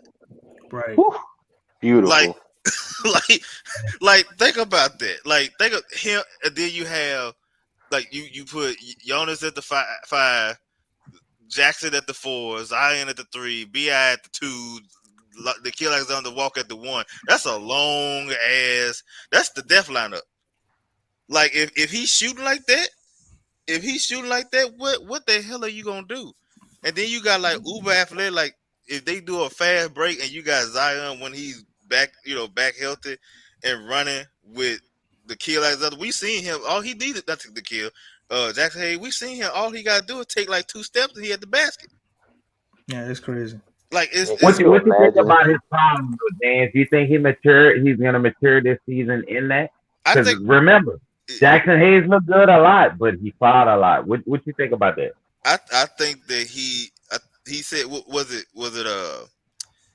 the him sitting on the bench last year when he wasn't playing very well, and they were just like, bro, you just not gonna get no minutes, and they put Billy in for him. Remember, he came back and was just killing it. I don't remember him fouling too much when he came back. Like he may have gotten a foul, but I don't remember games like it was before where he'll have 3 fouls and in like 2 quarters. It'd be like, well, damn, son, you only had 5 minutes. How you get 3 fouls? I didn't see that. Like every now and then I see like somebody them stupid foul where dude jump up and then throw their bodies into the. I saw that because he jumped and he's so long he trying to block the shot. But Right. I think he cut the foul down towards the end of the season, and then you have he he said him and Jonas been not Jonas said that he and Jackson be going at it at the court, and he said the only thing is that Jackson Hayes is just the longer, faster, and just more athletic, and so that's the way he fought. So, but he said he's obviously big enough to duke it out because Jonas is a big dude, and one of our biggest scary thing was he as athletic as he is, he just lighting the ass, and he would get beat up down there. He's gained weight. He's bigger. And he sounded more mature. Like when he talked, it was kind of like remember how I don't know if y'all noticed with Zion, there was the most expressive that he's ever been, like actual long full conversation. I noticed that about all the young cats now. Jackson Hayes gave like nice, good answers and long and thought thought about answers. Nickeil Alexander-Walker did the same thing. Like, bro, I don't think we got to worry about no youth issues this year. Yeah. Okay. When Jackson Hayes was answering them questions, you know what I heard, bro? I heard like, man, I'm ready to like look. Put me in a uniform. Give me the ball. Like he just seemed like he was so ready. Like Me too. over all Me that. too. Like, look, I just want to get on the like. Y'all want to talk about what I'm. Look, let me show you. That's just what I got from him, dude. Like he don't care about nothing. He just want to put that uniform on and go out here. I'm about to show y'all. He got that thing, man. Where he just like he got something to prove. That's what I But can saw you when I saw him but can talking. you just imagine this man jaying on you and then come running down the floor and swatting your shit in the same breath, Wait, hold bro? up. It then he catch you when you got your back turned, you turn around, then he put his nuts in your face and dunk on you. What you Hey, so gonna y'all do? think Jackson gonna What be you gonna getting do, more minutes dog? than Billy Hernan Gomez, or y'all think Jackson might get the little edge out the gate? Who y'all Oh, think? they're gonna give it Oh, to Jackson out the gate. Because Billy is man, the only Jackson reason why. gonna be Yeah. fighting Hey, with Billy Jonas double double Valanciunas though. That's minutes. all I'm saying. We gotta put the respect on his name. That man, a double double So too though. But Jackson that Hayes, leads, if he could shoot, he gonna play Okay, forward and center now. Like, cause they yeah, asked okay, him about that, so he got okay. two positions he could play in now. You could play yeah, them that's what guys I was gonna together. bring up, DC. Oh, go ahead. That My was my bad, bro. My question. bad. My bad. Now that was my question. Do you think we see a lot of like two questions? Do you think we see a lot of Jackson at the four? And my second question is, we have a lot of wings and guards, bro. Where does Herb kind of slot in here? I think he's going to the G Hey, League. DC, let me answer that one. Go ahead. Go ahead. Go Oh, ahead. go I DJ, thought my you were man. about to ask another question. That's what it sounded like. Go ahead, DJ. Oh, so let me understand your question. So you saying how do I see or how do DC viewers Jackson Hayes at the four? Well, that Hmm. determines on the matchup because you got to look at the Lakers. They have, I think they have Dwight Howard and AD. You can pretty much match up against them um, with two bigs. Pretty much, like I don't know if that makes any sense. Like a team with like two bigs. Um, well, Dwight Howard can't shoot three, but not so much you gonna find him in the post. Yeah, well, like any team with like two bigs, you can probably match up with them. Have your small forward, your key small forward on a small. It depends on the matchup. Pretty much is what I'm trying to answer. I get you. Yeah, But but ain't nobody stopping AD though. So really, at the end of the man, day, it doesn't matter who we put on AD. Ain't nobody stopping AD. No, AD gonna stop himself by shooting, like not going to the cover. All he doing is shooting. He think Man, he Anthony gonna think he And he gonna Davis be KD. dog, big. man. that boy trying to launch him. You know what I mean? But And he gonna be with Jax, man, I think what people don't think about and his ability to play forward, if he can shoot now, I mean, any forward that can shoot, like that's still rare to have a power forward that can hit threes, not let alone the center. But it's also rare to have a center. We keep forgetting Jackson Hayes was out there switching on point guards. This dude was 7 foot Wild. And and, holding his and own. holding his own with a Hold. point guard. Steven So it's Adams like too. He was in high pick and rolls. he was the way Dude, that Steven the Adams high getting pick and killed. roll got fixed, man. Yeah, Jackson yeah. Hayes, when they start playing him and they with did you the on that high one. pick and He rolls, all that stopped. That he was stopped. the reason why, like him and Lonzo were the reason why we I got got cooked tired by of them like running that on 90% of us. the guards. Right. Lonzo couldn't get over the damn screen. But Man, wow. once he got screened, then our center was 10. When they put Jackson Hayes out there, that would stop. But our offense would still be kind of clunky. He was figuring stuff out.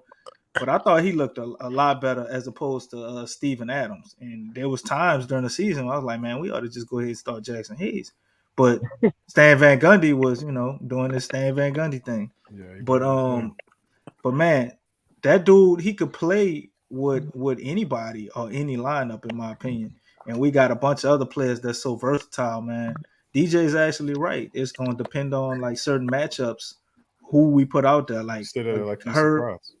Herb Jones, a guy like Herb Jones is somebody to me. I think once we start playing some serious contending ball, we're gonna see him because he's a hell of a defender.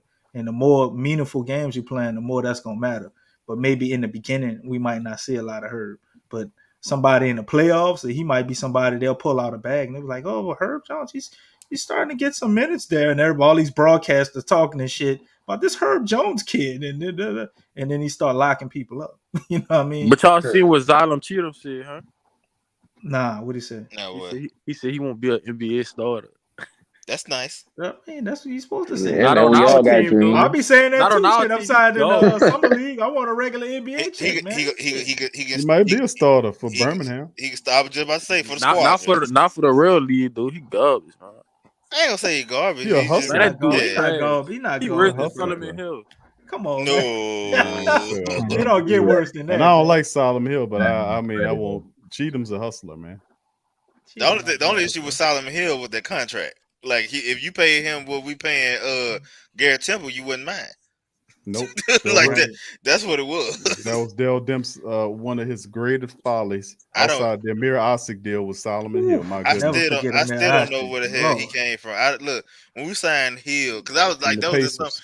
just something I was excited. I was like, They ooh. got him from the Pacers. He was He hit paired. 2 they had- threes a game in the Pacers. They start Yep. calling him a floor stretcher. Yeah, he had him with Paul George up there, and then they felt like, oh, this guy would be the answer to our prayers. And Solomon Hill, they paid him all that money, and he just Boy, Come on, man. Devontae Solo had Green- some 25-point Devontae- games, boy. Devontae Graham about to one kill. game, 2 games, maybe. Hey, Lonzo Ball a 3-and-D at best, man.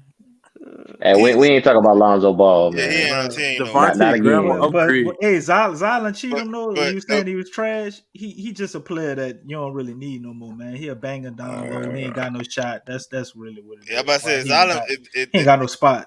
Right, if they bring in Xylem Cheatham during the season, a lot of people got hurt. Yep. Like, Right. that's a lot of You people. should Oh, right he around resting. that time. You should start seeing Straight Jacket Jones if that's that impact. Man, if he keep playing like how he playing, I don't think he gonna make it to the summer league, man. You might move. You Put might him on the send roster. Wendy Gabriel down there and But see- keep him on. Oh, there. Wayne Gabriel definitely going. When Gabriel was hitting He threes definitely last going. year, He's though. definitely going down to G League. He was hitting threes in practice, but he gonna have to do more than that. Look, I like William. I would like William So- Gabriel, but if He they hit like the 4-pointers. they like Herb. So I'll listen to Andrew Might Lopez. I'll listen to Andrew Lopez talking to on the Low podcast, and they were talking about Herb Jones. He was like, "Bro, the Pelicans love Herb Jones so much that from the jump they gave him 2 years guaranteed as a second round pick. Like they were like, oh shit, lock him up. Like no 2 ways. He was like in the league where they love 2-way contract for second rounder. They said 2 years guaranteed. We locking you up. And they had their boys shooting threes, so you know. But hold up. This the other caveat. I don't know if none of y'all know. Guess who Herb Jones been following around all off season? Who? Fred Vincent. Kyra Lewis. Oh yeah, Jr. I seen that. He's spending all his time with Fred Vincent. So Herb Jones, there is as Sean Payton would say, there's a clear vision for the player. So That's how with Taysom Hill. Let me stop. he definitely he gonna be out there, man. But in the beginning, like y'all said, he could get shipped to the G League in the start of the season. But the way I'm hearing it right now, he might not be active, but he gonna be like one of the 14 on the bench that ain't in the G League though. So he could be a Draymond with a shot. I don't know. Eventually, I wouldn't say he gonna be that way right I now, don't think but he got the eventually. pass. I don't think he got the pass. Like if you talk about like defense, and They had him stuff play like point guard and stuff at college at point. Did they? So, James, yeah. Okay, Yeah, because he played point. He could pass. I think the one underrated. I'm not gonna say underrated. A lot of people know, but like Draymond Green's IQ and vision for the court is like it's unmatched. Like it's on like you know how like they talk about LeBron vision and how he can see and see 3 plays. I don't know, James. I don't see him. I think a lot of people overreact to that. Like, I mean, if I'm playing with 2 of the best shooters ever, you don't think I'd be a great passer? Like, I mean, it's 2 of the best shooters ever. it's not. It's just not just run around. You're right, but He's it's not like he's not a bad passer. I'm not saying that. I just don't. They try to make him like he's this generational guy. no. I mean, he not no like you know. Okay, so you know how like of talent of passing, like how Lonzo Ball got like passing full course, throwing the ball down, all them type of different type of passes. I'm not talking about that. I'm just saying as far as like his vision for the court, where he sees 3 plays ahead and he can help them orchestrate because he pretty much is their point guard. like in a sense, like he's in the middle, sets everything up at the top of the key, and while they run around screens and stuff like that, and plus you got to have good vision to call out like stuff on defensive side of the ball. Like he is their defensive, He gets them lined up. like right, he get them lined up. So he's on that level now. Yeah. As far as like passing the ball, like Lonzo's a way better passer than he is. I'm just talking about the vision. That's all I'm talking about. And look, if we I want get you that. He got some vision. if we want our team to be complete, we need to trade for Marvin Bagley. Have him Oh Lord. What we gonna do with Jonas Valanciunas and Jackson Hayes? And then we talk but he about gonna play the Herb four. Jones and Najee and Bagley ain't it. You got He's just in Zion a at the bad four, situation, but bro. he is a bad person. He is like I don't want Bagley. Man, because look, we team. drafted Kyra. We could have got Cam Johnson, man. Okay. Kyra is a second round pick. He can't shoot. I ain't gonna say he ain't no second round pick. Shoot. I think a lot of people said we got to steal. Like honestly, like last year when they drafted Kyra, they said, I mean, he only 18 years old, my guy. Greg CTC. Right.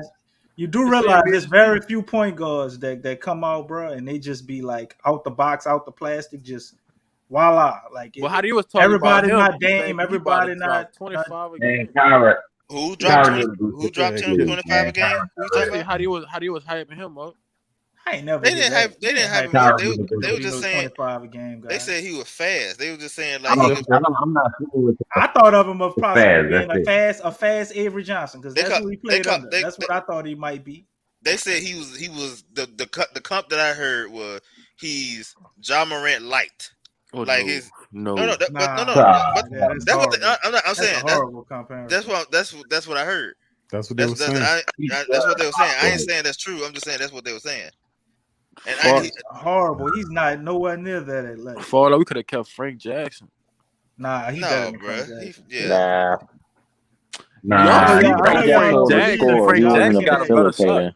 Kyra can at least facilitate. I'm about to say, all you worry about is him shooting. Frank Jackson can't do nothing else. He better than Frank Jackson, bro. So you telling me Frank Jackson wasn't better on defense? No. He wasn't bad.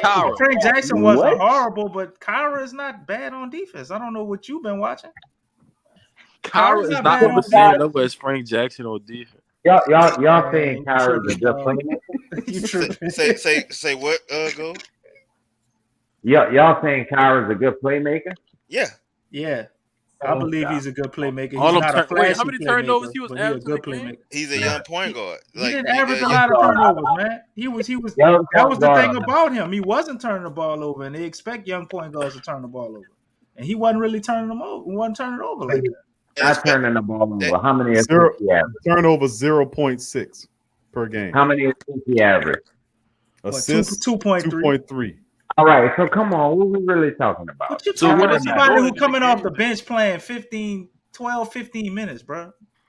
Like I can't judge the man because he only got 2 assists in 12 minutes a game. Like, come on, man. Listen, this guy is he's super young, and I mean you got to give him an opportunity to get in there. I mean, 19 years old, man. I mean, come on.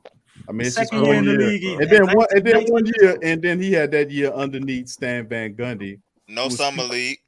No summer league. No offseason. And that's enough right Cam there. Johnson didn't have summer league. Cam Johnson was a rookie last year. Well, not Cam Johnson. Who that was? Who had got drafted with the 7th round pick last year? You talking about Halliburton? Yeah. Sacramento. Halliburton is a dude that's 6'7". You know what I'm saying? A lot bigger than him. And he's but he didn't play. But he didn't play the Sacramento. Point. Like he got a bunch of time. He got a bunch of time on the court. Right. He didn't play the point either. Like you had Darren Fox as the point. Like he didn't play the point.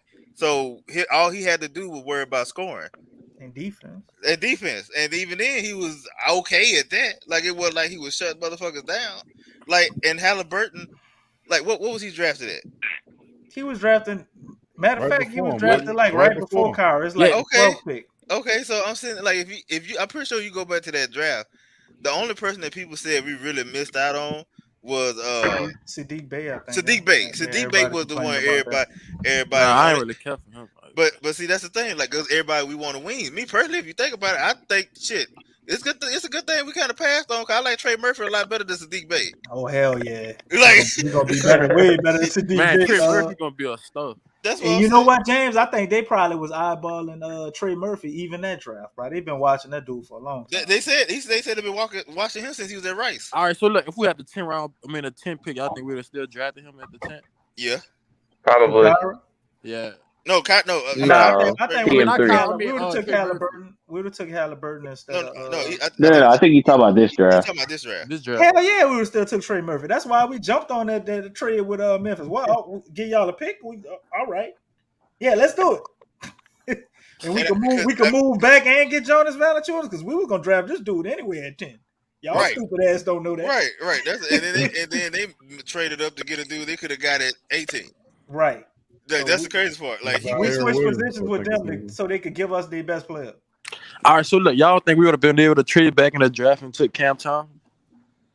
What do you mean? Like trade back up into it after like we draft to get another first round pick. If we to could get back have, to take him. We probably could have. What would his purpose be when you got Cam Thomas's NAW? Like that's the same guy. No. I would say he probably closer to because he's a shooter. I would say just say he's a he's a scorer. You could play him at the 3. NAW. You can't play Cam Thomas at the 3. He's like 6 feet. He a pitch shooting guard. You must. He like 6'3". You looking at all turn you ain't thinking about team into what Gentry doing, bro. I about to say that thing is too. Like if you look at how Etwan Moore in this mug playing small forward. Oh, I hated him. Why did they put him at small forward? He was so small. Because that's the only wing we had. He's the tallest wing we had. That boy was 6'3" out there playing. He was Gentry, old school basketball. Yeah, Gentry wanted that. He wanted that third guard on the floor so bad. He wanted that. He was willing to sacrifice everything for everything just to have 3 guards on the floor. He didn't give a damn about defense. Nope. Scope. Not one bit Christian about it. Woods still too. Y'all need to run some more. I'm gonna be real with you, bro. Everybody keep bringing up Christian Woods, and they've heard me say this plenty of times. I ain't really missing him like that. Like I get we could have kept. You know who he was compared to? Who? AD. Okay, that's nice. Oh, come on. He not AD though. We drafted Jackson Hayes instead of him. I'm about to say that's the comparison you got to make with this guy right here. If Jackson Hayes becomes if he's shooting the ball like that, bro, like I'm sorry, bro, he gonna be way more important to us than Christian Wood would have been. And also, that's money we ain't have to pay because eventually Christian Wood was gonna have to get paid. That's money still in our pockets right now. That's true. That's true, James. But you don't think that rookie year would have went a lot better? I didn't expect us to sign him to big money, but I thought we should have kept him while we was developing Jackson Hayes. Don't get wrong, I get it, and he probably would have been better for us this year. We probably would have made the play if we had him, even when Zion got hurt. Probably Gary Favors and all of that. You know? I watched that Zion interview that did on the Series X. That boy was he was so frustrated when he was watching the playoffs. He was like, this team could have been in the playoffs. He was like, he's just mad because he know this team could have been in the playoffs. Y'all gotta watch that. Yeah, I listened to Well, now we know we're gonna be in the playoffs. Right. Cause he said he took it. He said like you said, it frustrated him watching. He said plus he had got hurt with his hand toward the end and all that stuff, and that's the reason why he said as soon as the season had started, he watched the playoff. He was working out then. And all that stuff. So, and he working on his floaters. That's why, I'm not necessarily worried. Like, it sucks that he got hurt, but it's like the better pick. It's a situation where, like, hey, I'm glad it happened when it happened, and not like in the season now, right? Then it's like, oh, woe is me, right? But I don't know, man. I think the team gonna be a lot deeper because I don't see, like you said, Frank Jackson. Frank Jackson will be getting no minutes on the team, bro. Like if you talk about Cam Thomas, I don't know if Cam Thomas be getting no minutes on the team. No. Who he gonna play over? If we had him, yeah. Oh, with this team, he not getting minutes over Josh Hart. He not getting minutes over Najee Marshall. He not getting minutes over Trey Murphy. He not gonna get minutes over NAW. Shit, he might not get minutes over Saturansky. He do all that shooting, but he don't do nothing. Wake up, BJ. Y'all know the impact he had for the Suns, dude? Wait, y'all ain't watched the who you talking about? Who you talking about, You talking about Cam Johnson? Oh, you I'm talking not about Cam speaking. You talking about Johnson? Cam Thomas or Cam Johnson, Cam, bro? Cam Make Johnson. up your You mind. switching, I'm you talking about switching Cam between Johnson, Cams. I'm man. talking Talk about about Cam Cam Thomas. Johnson. Yeah, because he said could we drafted Cam Thomas at the end? That's what I'm saying. But Oh, if No, you I'm Cam if, saying, we, I'm Thomas. if you saying, I'm saying talking about. Cam Johnson, they drafted Cam Johnson. That was 2019, bro. So we wouldn't have Jackson Hayes, and I'm not willing to redo that. I don't want Cam Johnson instead of Jackson Hayes. You're not about to sell me on that. Well, So I have a question for the panel, and I know it's a little bit off topic though, but out of these two big guards and small forwards, who is y'all like number one key that's gonna really make the 15-man roster? That's not. No, like the two. Wait, wait, huh? You're struggling at acting up, roster. bro. I mean, avocado, Huh? Avocado. Alvarado. Alvarado, Delton that boy say Holmes, you Jared Harper. hungry, brother? No, he worse than DC with the reddish. Are you talking about who not gonna make the team? Ain't none of them gonna make it. They all Oh, going to the G League. yeah, Zara. I can tell you that right Yeah, now. Alvarado going to the league and Yeah, Dalton Holmes. And avocado all going to the G League. Harper, They all Harper, going. Send them all. Harper going to Say Harper whoever going to number the G League. He 18 send the was, he don't need redishes a. and the Alvarados and all of them to the G League about The right now. only one that probably won't go to the G League is gonna be between William Gabriel and Herb Jones. They're the only two that got go probably be on the 15-man I'm roster. willing to say Okay, this. I don't so like it, but depending on how it look, I think KLJ might get some G League minutes. I agree. I DC, want all him to. right, To give him some so I experience whoever and gotta. play in the G confidence. League, the way the To, octopus was talking about him, to DC. give him experience and confidence with being that guy. Like So you can he's send him never out to in the the trailer. NBA been that guy. And we did the same thing Somebody with chewing the NAW. cud. Yeah, golly, DJ, Stop mute chewing up, the bro. cut, DJ. Damn, DJ. That's some good ass Somebody, gun, boy. What kind of gun was that? somebody chewing some cud over here. What's Like what kind going of gun on was up in that? here? I need me some of that, boy. That sounds good But as Yeah, hell. for real. look, fam. Somebody Brother chewing the got that hell out the juicy cud fruit over up there, in here. boy. They chewing the hell out the cud up in here, man. What Look, the hell going on up look. in You here? ain't even hungry no more. They ain't. Oh, bro. You gotta be hungry chewing We like start that. talking about avocados and shit. He stopped He chewing the hungry. gum, started chewing on his pillow. I'm like, what the Hey, hell going hey, on whoever over here? number 18 is with the summer league, he don't need to ever pick up another basketball. Oh, don't do it, man. But wait. they put NAW in the summer league last year. You Like talking about AP? You talking about we AP? don't Him, remember that that. dude right there. Yeah. When NAW came from the summer league, how he started, he became a different player when we start putting him in real game That's action. different, dude. That's a different. What's the difference? I think they could do the same thing with Yeah. Kyra because we got I'm not talking about Sadaransky. Kyra. I'm not talking about Kyra. I'm talking about that dude AP. Oh, he ain't on team. Yeah, I'm Man, saying AP. in the summer league, he should have never even been a like he can Oh, even hell no, He's man. a summer league player, man. Nah, You need bro. bodies, bro. Like, They you sent Nah, him. They sent him back that's home. because They sent him that's back home. because that's because Jackson Hayes was supposed to play, but since he had his legal troubles, he couldn't play. Right. So that's why we had to have AP out there. I don't feel like Jackson should have played. Because if we had Jackson Hayes, bro, we would have won that championship. That's that big European y'all talking about, AP? Yeah. Just tall for nothing. Butterfingers, Jared Cook. No. Well, he could shoot a little bit. He had one thing going for him. South, when was that? I I think you confusing him with Holmes, bro. Like all white people don't look the same. Or DC something else. DC said he was a top 5 center. Yeah, man. They had that boy on the draft board, boy. Ooh, DC Alex must have been. Polonsky, whatever. DC was on the radishes when he said that. I can't remember what play it was, bro. But it was a play. He I was was trash, like, bro. He was getting on my it nerves. frustrated me so much, bro. I was like, bro, get the dude off the squad. But DC, who That would was you trade him. out the That team was for him. Cam That Reddish? was AP, bro. No, I know who I'm saying. Like it was a play. I know what you're talking about, James. So bad, and I'm like, just like I was so. I'm thinking, bro, this summer league, and I'm this bad. Like, get his ass off the team. Like, Hey, James. I James, I know exactly what you're talking about, bro. Yo, Willie Green was in the timeout. Say, yo, we gotta stop with these quick shots. Guess what this man do? Oh, that was Don This Holmes. man go out there and take a three. That boy went out there and shot a three right after Willie. I was like, oh my god, Hey, who bro. would y'all Said trade the for hell Cam with Reddish? Willie. I'm gonna see what I can do here. I'm trying to Nobody. make it. It worked too. You He want got to trade signed to a Josh Hart? two-way No, contract. I don't like Cam Reddish. I trade Josh Hart for Cam Reddish. I don't like Cam Reddish like Man, that. you'll trade BI for Cam Reddish. I Cut don't out. trade no goddamn BI for Cam Reddish. You crazy? Yes, you would. I think people saw that playoff game and like, oh Lord, and forgot that he did nothing. Oh, it's probably That's it's what I probably the heard, fit too. though. It's probably just the fit. Hey, I ate some avocados today. Now, what you talking about, Roy? I don't think he fit because like I was asking Coach Willie a question. If we get Kevin Hughes, we got enough. Here's the thing, like we got a lot of wings now. Like Josh Hart now. Cause remember we was asking the question before, like where was Josh Hart going? Where was he gonna be at? Right? Like we didn't see no spot for team because we had Najee Marshall and then Trey Murphy and all that stuff.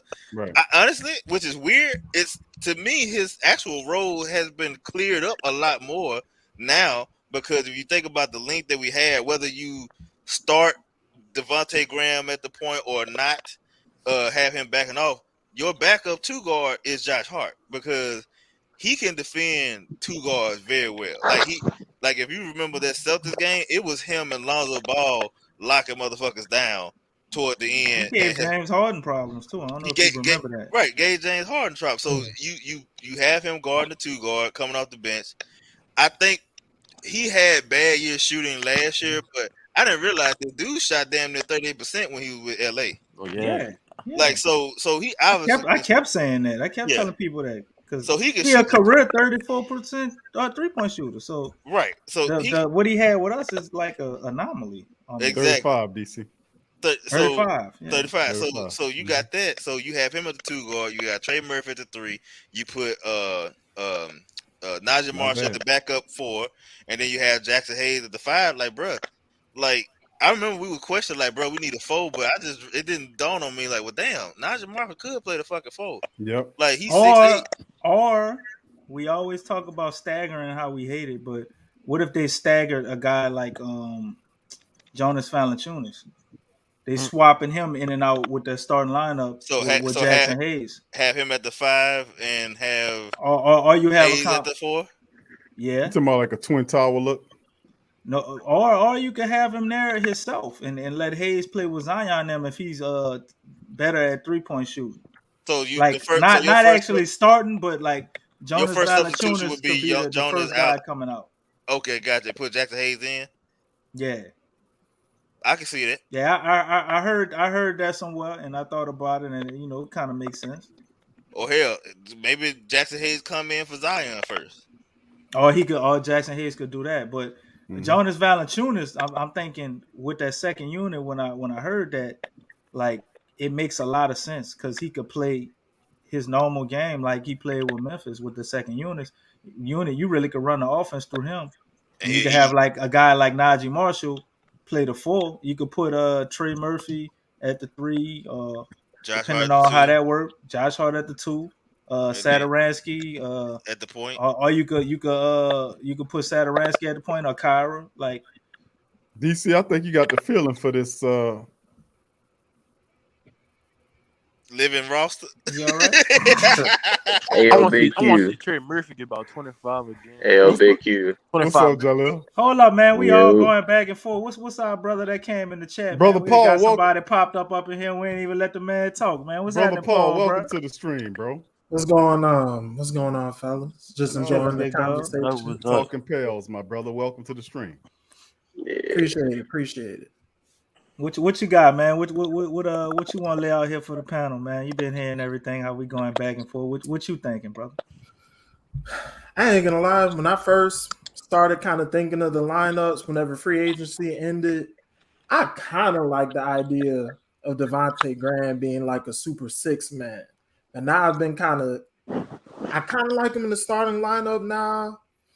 And as far as the stagger, I don't know. I kind of like how Zion performed with that second unit. So, I mean, if Zion were to be the early sub, and then from there, if they were to go with like a small ball four, I wouldn't be mad at that. Najee, I think Najee would be okay as a small ball four, but I don't know about first man off the bench. But I'm just thinking about that spacing aspect. So if Zion is the one running with that bench lineup, you'd want a floor spacer next to him. And if that stuff coming out with Jackson Hayes is true, kind of developed a real sure 3-point shot, You can run that Twin Towers with Jackson with Zion. So That's interesting. But I mean, Bi, a lot of people don't know, and then Bi put on that extra weight. Bi can play the 4. We forget that a lot. I forgot about that. And he put that weight on too, so you could That's push Bi up, or you could push him down to the 2. Bi can play the 2 or the 4. I'll or say the you 3. go with the extra weight, you can go up to 4. DC, that's a big part of it too. That extra weight, man, that is a game changer. That might be a thing. Maybe I know we talk about how we don't like staggering, but maybe they saw something last year with Van Gundy where they might do that at times, like what you talking about, and have a Zion death lineup with Jackson Hayes out there with him, and some other guys. So how much weight he gained? 15 pounds. 15 pounds. 15 pounds. Damn. Yeah. And it looked like muscle, man. His legs to me look like where it went. His legs look. He don't have them thick legs. His face look bit fuller too. His face and his neck. You see his arms too, but his legs to me was the most shocking. Oh yeah, part. Like when I saw his legs, I was like, "What this the boy hell?" got tree trunks. He had some thick ass doing calves. squats or something? Right. Jackson Hayes gained weight too, huh?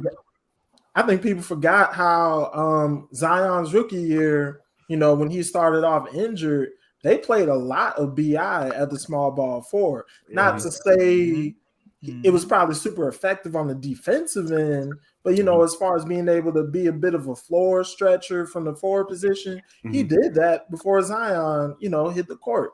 So it's not like it's not in BI to fill that role. But on the whole, we just have a whole lot of team versatility now, and I love it. Yeah, you ain't kidding, bro. I mean, but you know what? The thing about BI, they've been after him for last several years to pick up that weight. So I mean, he finally got it where he's supposed to 2 back-to-back years. DC at the All-Star year 2 years ago, and the same year the next year.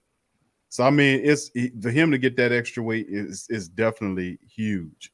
And like I said, it's hard to predict their lineups because, like the family members, and that's why I kept talking about DC's favorite word is the living rosters, because the reality is you can create whatever you want. You can adjust to anything that anybody throws to you. You can either dictate the pace or whatever. If you got a big team coming in there, you got 7-footers you can, and you got guys that you can mix and match. You got guys that play several different positions. Trey Murphy, he's interesting because he can play the 2 or 3, and some even believe, I don't know if you won't put him at 4, but 2 and 3 definitely. 2 and 3 is definitely the case for him. Straight Jacket Jones is another guy that can play multiple positions for you. Jackson Hayes has elevated his game. Big V comes in here with his versatility. So like I said, whether you want big guards or small guards, whatever you got, we got it. It's like we Walmart. Whatever you want, we got it for you here. So I mean, it's intriguing, man. That's what I'm saying. And Willie Green, he has the fantastic job of figuring out how we gonna operate this, man. And like I said, bro, this is gonna be fun. We are very talented. How dare they disrespect the Pelicans, man? Saying those Pelicans is not gonna make the club. What fools they be, man. I kind of figured that was going to happen. Like, if in free agency we ended up not getting a name player, like I knew we wasn't about to get slandered. So I guess it just comes with the territory. But yeah, people sleeping on us for sure. Like, no doubt. Brother Jalil, you was saying something, bro? Yeah, I'm just about to sign off, man. I just want to, say my final goodbyes, boy. Paul, I ain't know you, but I gotta roast you, bro. I roast everybody, bro. I'm gonna just let you know right now, dog, with that camera angle and the way your head shaped, boy. You looking like a whole milk dud, but dog, you looking like a whole burnt baked potato, dog. I swear to God, that camera angle is not doing you. DJ, don't be choking on that gum, bro. Don't be falling asleep and choke on that gum, dog. You know how you be falling asleep on stream and shit, bro. Don't be doing that, dog. Wake up. I would have, I thought he would have learned better than that. I always keep that camera on. But that was my first time. It won't happen again. Whatever, dog. But yeah, man, y'all take care, man. I'm about to head out, man. Y'all be good. Jalil, all right, Jalil, bro. Be easy, man. Be safe, bro. Yeah. All right, it's Brother Jalil, man. All right, so yeah, well said, Paul. Good commissary on there, man. Let's look at that though, DC. The defensive, the things that eluded the Pelicans last year: consistency. Number one thing, consistency. Whether that's playing defense, sticking to defense, the defensive mentality. at times when we be up on teams, allowing teams to slip away, or simply we just we just whatever. We don't walking off, smiling, smirking.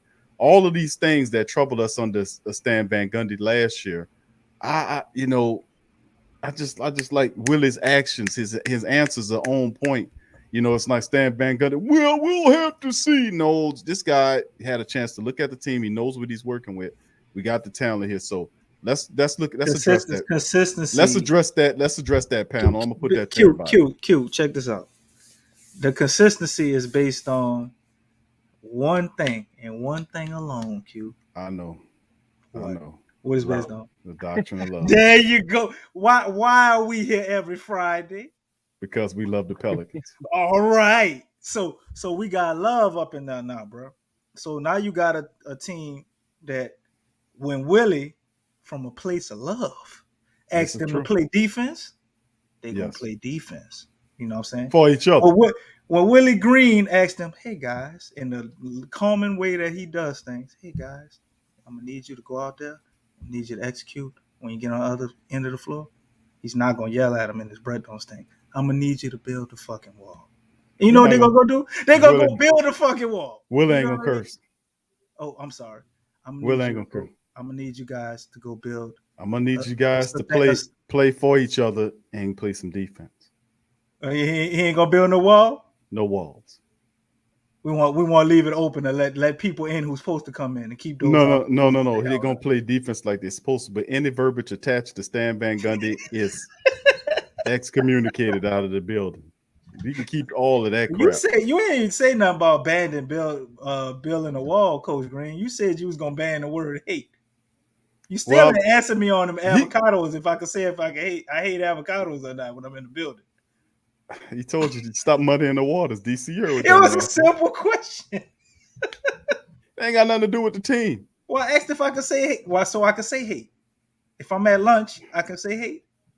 He said I can't use the word hate. The man banned the use of the term hate, DC. What part of that you don't get? It's all about the love. I think that's a little radical, Coach. You need something to shake it up in there. He was losing all these years. We got to start winning. Don't make me go into my spiel about winning. Hold up. Dre said Willie Green just gonna build a wall of love. That's even better. That's even better. Dre, you got the comment of the night. I need you guys to go down there. Carlton says we built a lovely wall. A lovely wall. Man, that's the comments of the night. But to the panel though, but that's well said, DC. Love conquers all, most certainly. Yeah, man. That's gonna kill the consistency, bro. Because think about it, man. Inconsistency, yeah. In any aspect of my life or anything in my life that I got love for, a person that I got love for real, you know what I mean? You always gonna be consistent with that. Consistency and love go hand in hand. I know we can say love conquers all. When you think about it, in a funny way, it kind of does if it's sincere. So if they love their teammates, they love the team, and they love winning, love playing for the coach, it's gonna be consistent, bro. It don't have a choice. All right, to the rest of the panel, fam, y'all can fill in the jump up in there and go off if you want to chime in, man. Or VP James. Well, I'm sorry. What was the question to the panel? Go off speaking, James. What'd you say, brother? I was just gonna say, man, it depends on what. I heard us talk about kind of like how he want to use BI in the post and unleashing Zion as point Zion, but I never really heard too much about the defense. So I'm kind of interested to see kind of like in the preseason. I know it was a lot of communication in the preseason, like communicate this way, communicate that way. But I don't really know his what his defensive principles are. So to me, like my measuring stick, I need to see like the first 10 games.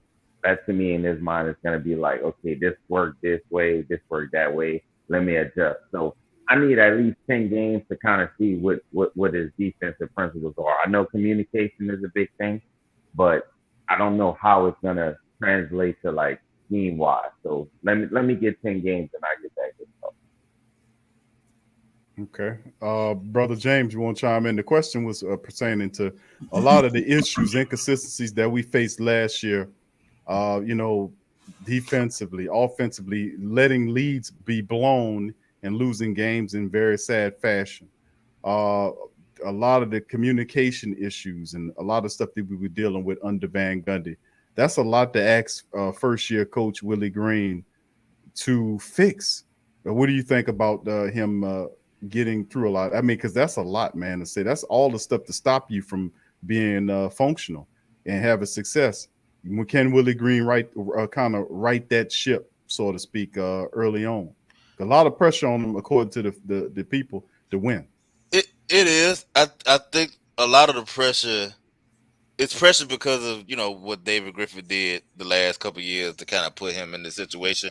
But the reason why I think that he would be good and he could fix it, not necessarily that he alone can fix it, but I think that he has help. Like we heard about Garrett Temple in the practices saying, "Hey, like he's stopping it. Like, hey, come here, do this. This is what we do," and he's teaching and doing this. What he want. This is what he wants you to do, and all that stuff. So he has an on court presence, an on court coach to help him. Because, like, let's be real, the veterans that we had brought in, like, even though they were smart guys, they probably were smart guys that could teach them certain things. They weren't in the situation to be able to do so. Like, what can Steven Adams really like? Jackson Hayes is so much more athletic than he is. He plays a different style. Like he probably teach him like small fundamental things, which it seemed like it helped. But at the same time, you saw him getting out there getting toasted on pick and rolls, right? With JJ Redick, like he could probably teach you good habits on like how good a routine, how he starts games and stuff like that. But he can't tell Nickeil Alexander-Walker how to play defense because he don't know how to play defense, right? You got Garrett Temple, you got Tomas Satoransky, you got Jonas Valanciunas on the squad. Like you got good enough veterans that will see time. That also, it's not just a do what I say, not as I do. No, watch me and do what I do. Right? Like I think that's the difference because I think Garrett Temple is going to work wonders for Kyra Lewis. I think he gonna work wonders for him. I think he gonna work wonders for Nickeil Alexander-Walker. Like he said, I don't know. Jalil is gone now. He said on the Sirius XM, Nall might be the most offensively talented person on the team.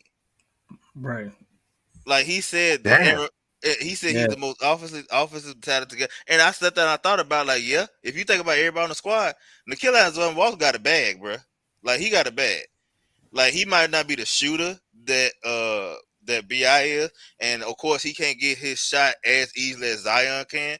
But as far as like breaking a team down, different type of he get to the bucket at will, bro. he get Whenever it. he want. And could get his shot, like the move that he take. Like it was one move he hit on Kawhi Leonard last year that was so sexy, and he hit a fadeaway mid range shot on him. Like he got a bag, right? So and then think about it. This is how you already know that he's setting an example. Garrett Temple. Remember they said that when they was in Nashville, Garrett Temple took them out to dinner. Guess what happened? Nickeil Alexander-Walker does it the next time because he saw Garrett Temple do it. Right. Like so, you see the influence. Right. Yeah, this is said, man. This is well said. Brother Paul, coming to you, bro. I feel like hopefully one of the big changes that we'll see from last year to this year will be the ability to hang on to leads more. So, like, of course, everybody, wanted to take a dump on the Pelicans and how we underperformed last year, which, I feel them. But the fact that we were in or leading in so many games shows that even with that kind of broken, ill-fitting roster that we had last year, we're not that far off from being able to finish certain games. And I think a big part of that is going to be offensively. So I remember in the spring of this past season, people be like, oh, in the month of February, the Pelicans had the number one offense. And it's like, that may be true, but we know, like, man, We had Bledsoe in the starting lineup. We had Steven Adams in the starting lineup. Like we watching the games, like we saw like the times where the offense would just stall out. Seeing BI having to work just like a slave to get a good shot. So like our offensive spacing should just be millions of times better than what it was last year, to where like our offense would just be dynamite. Just in theory. Of course, we got to see it in practice, but in theory, our offense should just be a lot more free flowing because we have a better overall fit. So then those blown leads, because of again falling into those offensive droughts, partially because okay, we don't trust what the coach is doing. That probably was part of it too. So I just feel pretty good that we can kind of right the ship. And then defensively, shoot, I think it's going to be addition by subtraction as far as Bledsoe was known as a defender, but Bledsoe just on the whole was just a tire fire. And I'm assuming Na's going to be in the starting lineup. Na has defensive potential. Like he's shown that multiple times. So we're going to have him in the starting lineup. JV, I don't know how much of an upgrade he'd be on over Adams, and hopefully the key to it, at least defensively, is Zion and BI taking a jump. Like I feel like every Pels fan has said that. Like if those two take at least a leap to average to slightly above average, like that's going to make a world of difference too.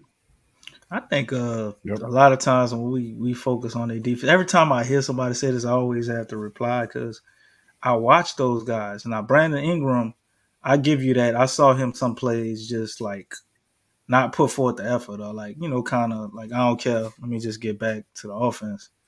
But Zion was not a bad defender at all last year. Like the whole narrative of him being a bad defender, it almost irks me. Like his rookie year, yeah. But a lot of it was kind of similar to what I saw with Brandon Ingram last year. It was a lack of effort. And then we got to remember he was injured. So I'm sure they had that sit down and told him, on certain plays, we want you to calm it down. It's like they was telling him how to land and how to jump and how to land after he jump and all that. So they had that conversation on defense too. But I don't think they're bad defenders. I don't. So I don't think Zion's reached a level to where we can consider him a great defender. But Zion was a pretty good defender last year. Like we're really blowing it out of proportion, especially with him. Bi is not a bad defender either. What we saw was an example of a bad scheme and bad team defense. No, we didn't have a lockdown individual defender. So we were lacking that as well. A lot of teams have at least one guy that could lock somebody up. We didn't have that. But we had a lot of guys that were capable of playing, good defense. As you see, once we got things together, started playing different, we finished the league like going into after the All-Star break, we were 7th in defense. Once we changed and went away from that scheme where we just wanted to let them shoot 3-pointers and do we're trying to beat Milwaukee. Once we moved away from that, we finished the season 7th in defense. So I don't think Zion is a bad defender. I don't think Brandon Ingram was either, but I'm not going to give BI a pass for his lack of effort. And I seen Zion, some plays where people score on him or whatever, but that don't mean he's a bad defender. He ain't no lockdown defender. He's only going to get better too. And I think that it's overblown, man. We need a scheme and a team defense, and they need to communicate. Know when to switch, not to switch, and stuff like that. When we see those fundamental things change, like you see a whole different team. And besides, we got the potential to be the number one offense in the league. I don't know if we're gonna be like Golden State, be number one offense and the number one defense. That would be great. But I ain't anticipating on that. But if they could just be like 11th or 12th in defense, that's more than enough, man. We could be a top 4-5 team with those type of stats. You being a top 5 in offense and 11th, 10th, 11 in defense, like you're doing pretty good. I agree that Zion improved. I do agree with that. Like I definitely noticed that last year. But I don't know. I feel like coming out of Duke, his mobility on defense seemed better at Duke. And maybe that is because of the injuries, you know. Maybe he just needs to get more NBA legs. That's a possibility. But I know he could do better. So that's partially why I brought up Zion. Right. And I agree with you as far as like the effort. And they say like he's never been good as far as like defending the pick and roll. So I mean, not that they're just dumpster fire defenders. So my fault if I gave that perception, but they have room to improve. I say that. So like That's if true. the two stars do pull a little more weight on defense, it'll just make a big difference. That's all I'm saying. Yeah. I think the one thing the misconception about Zion coming out defensively, like he was never like a good one-on-one defender. He was a great help defender. Like a lot of his was like coming out off the weak side, getting Right. Knocking blocks. the ball, blocking the ball But you dramatically. need somebody who can lock down the you need a enforcer, a rim protector for him to be able to do that. Exactly right. You know, somebody that's not gonna be beat easily, so he can get over there and help and do all that stuff. And We ain't had that. and another thing is too, like y'all said, one thing that he did a lot, he got beat a lot of time because he took a lot of risks.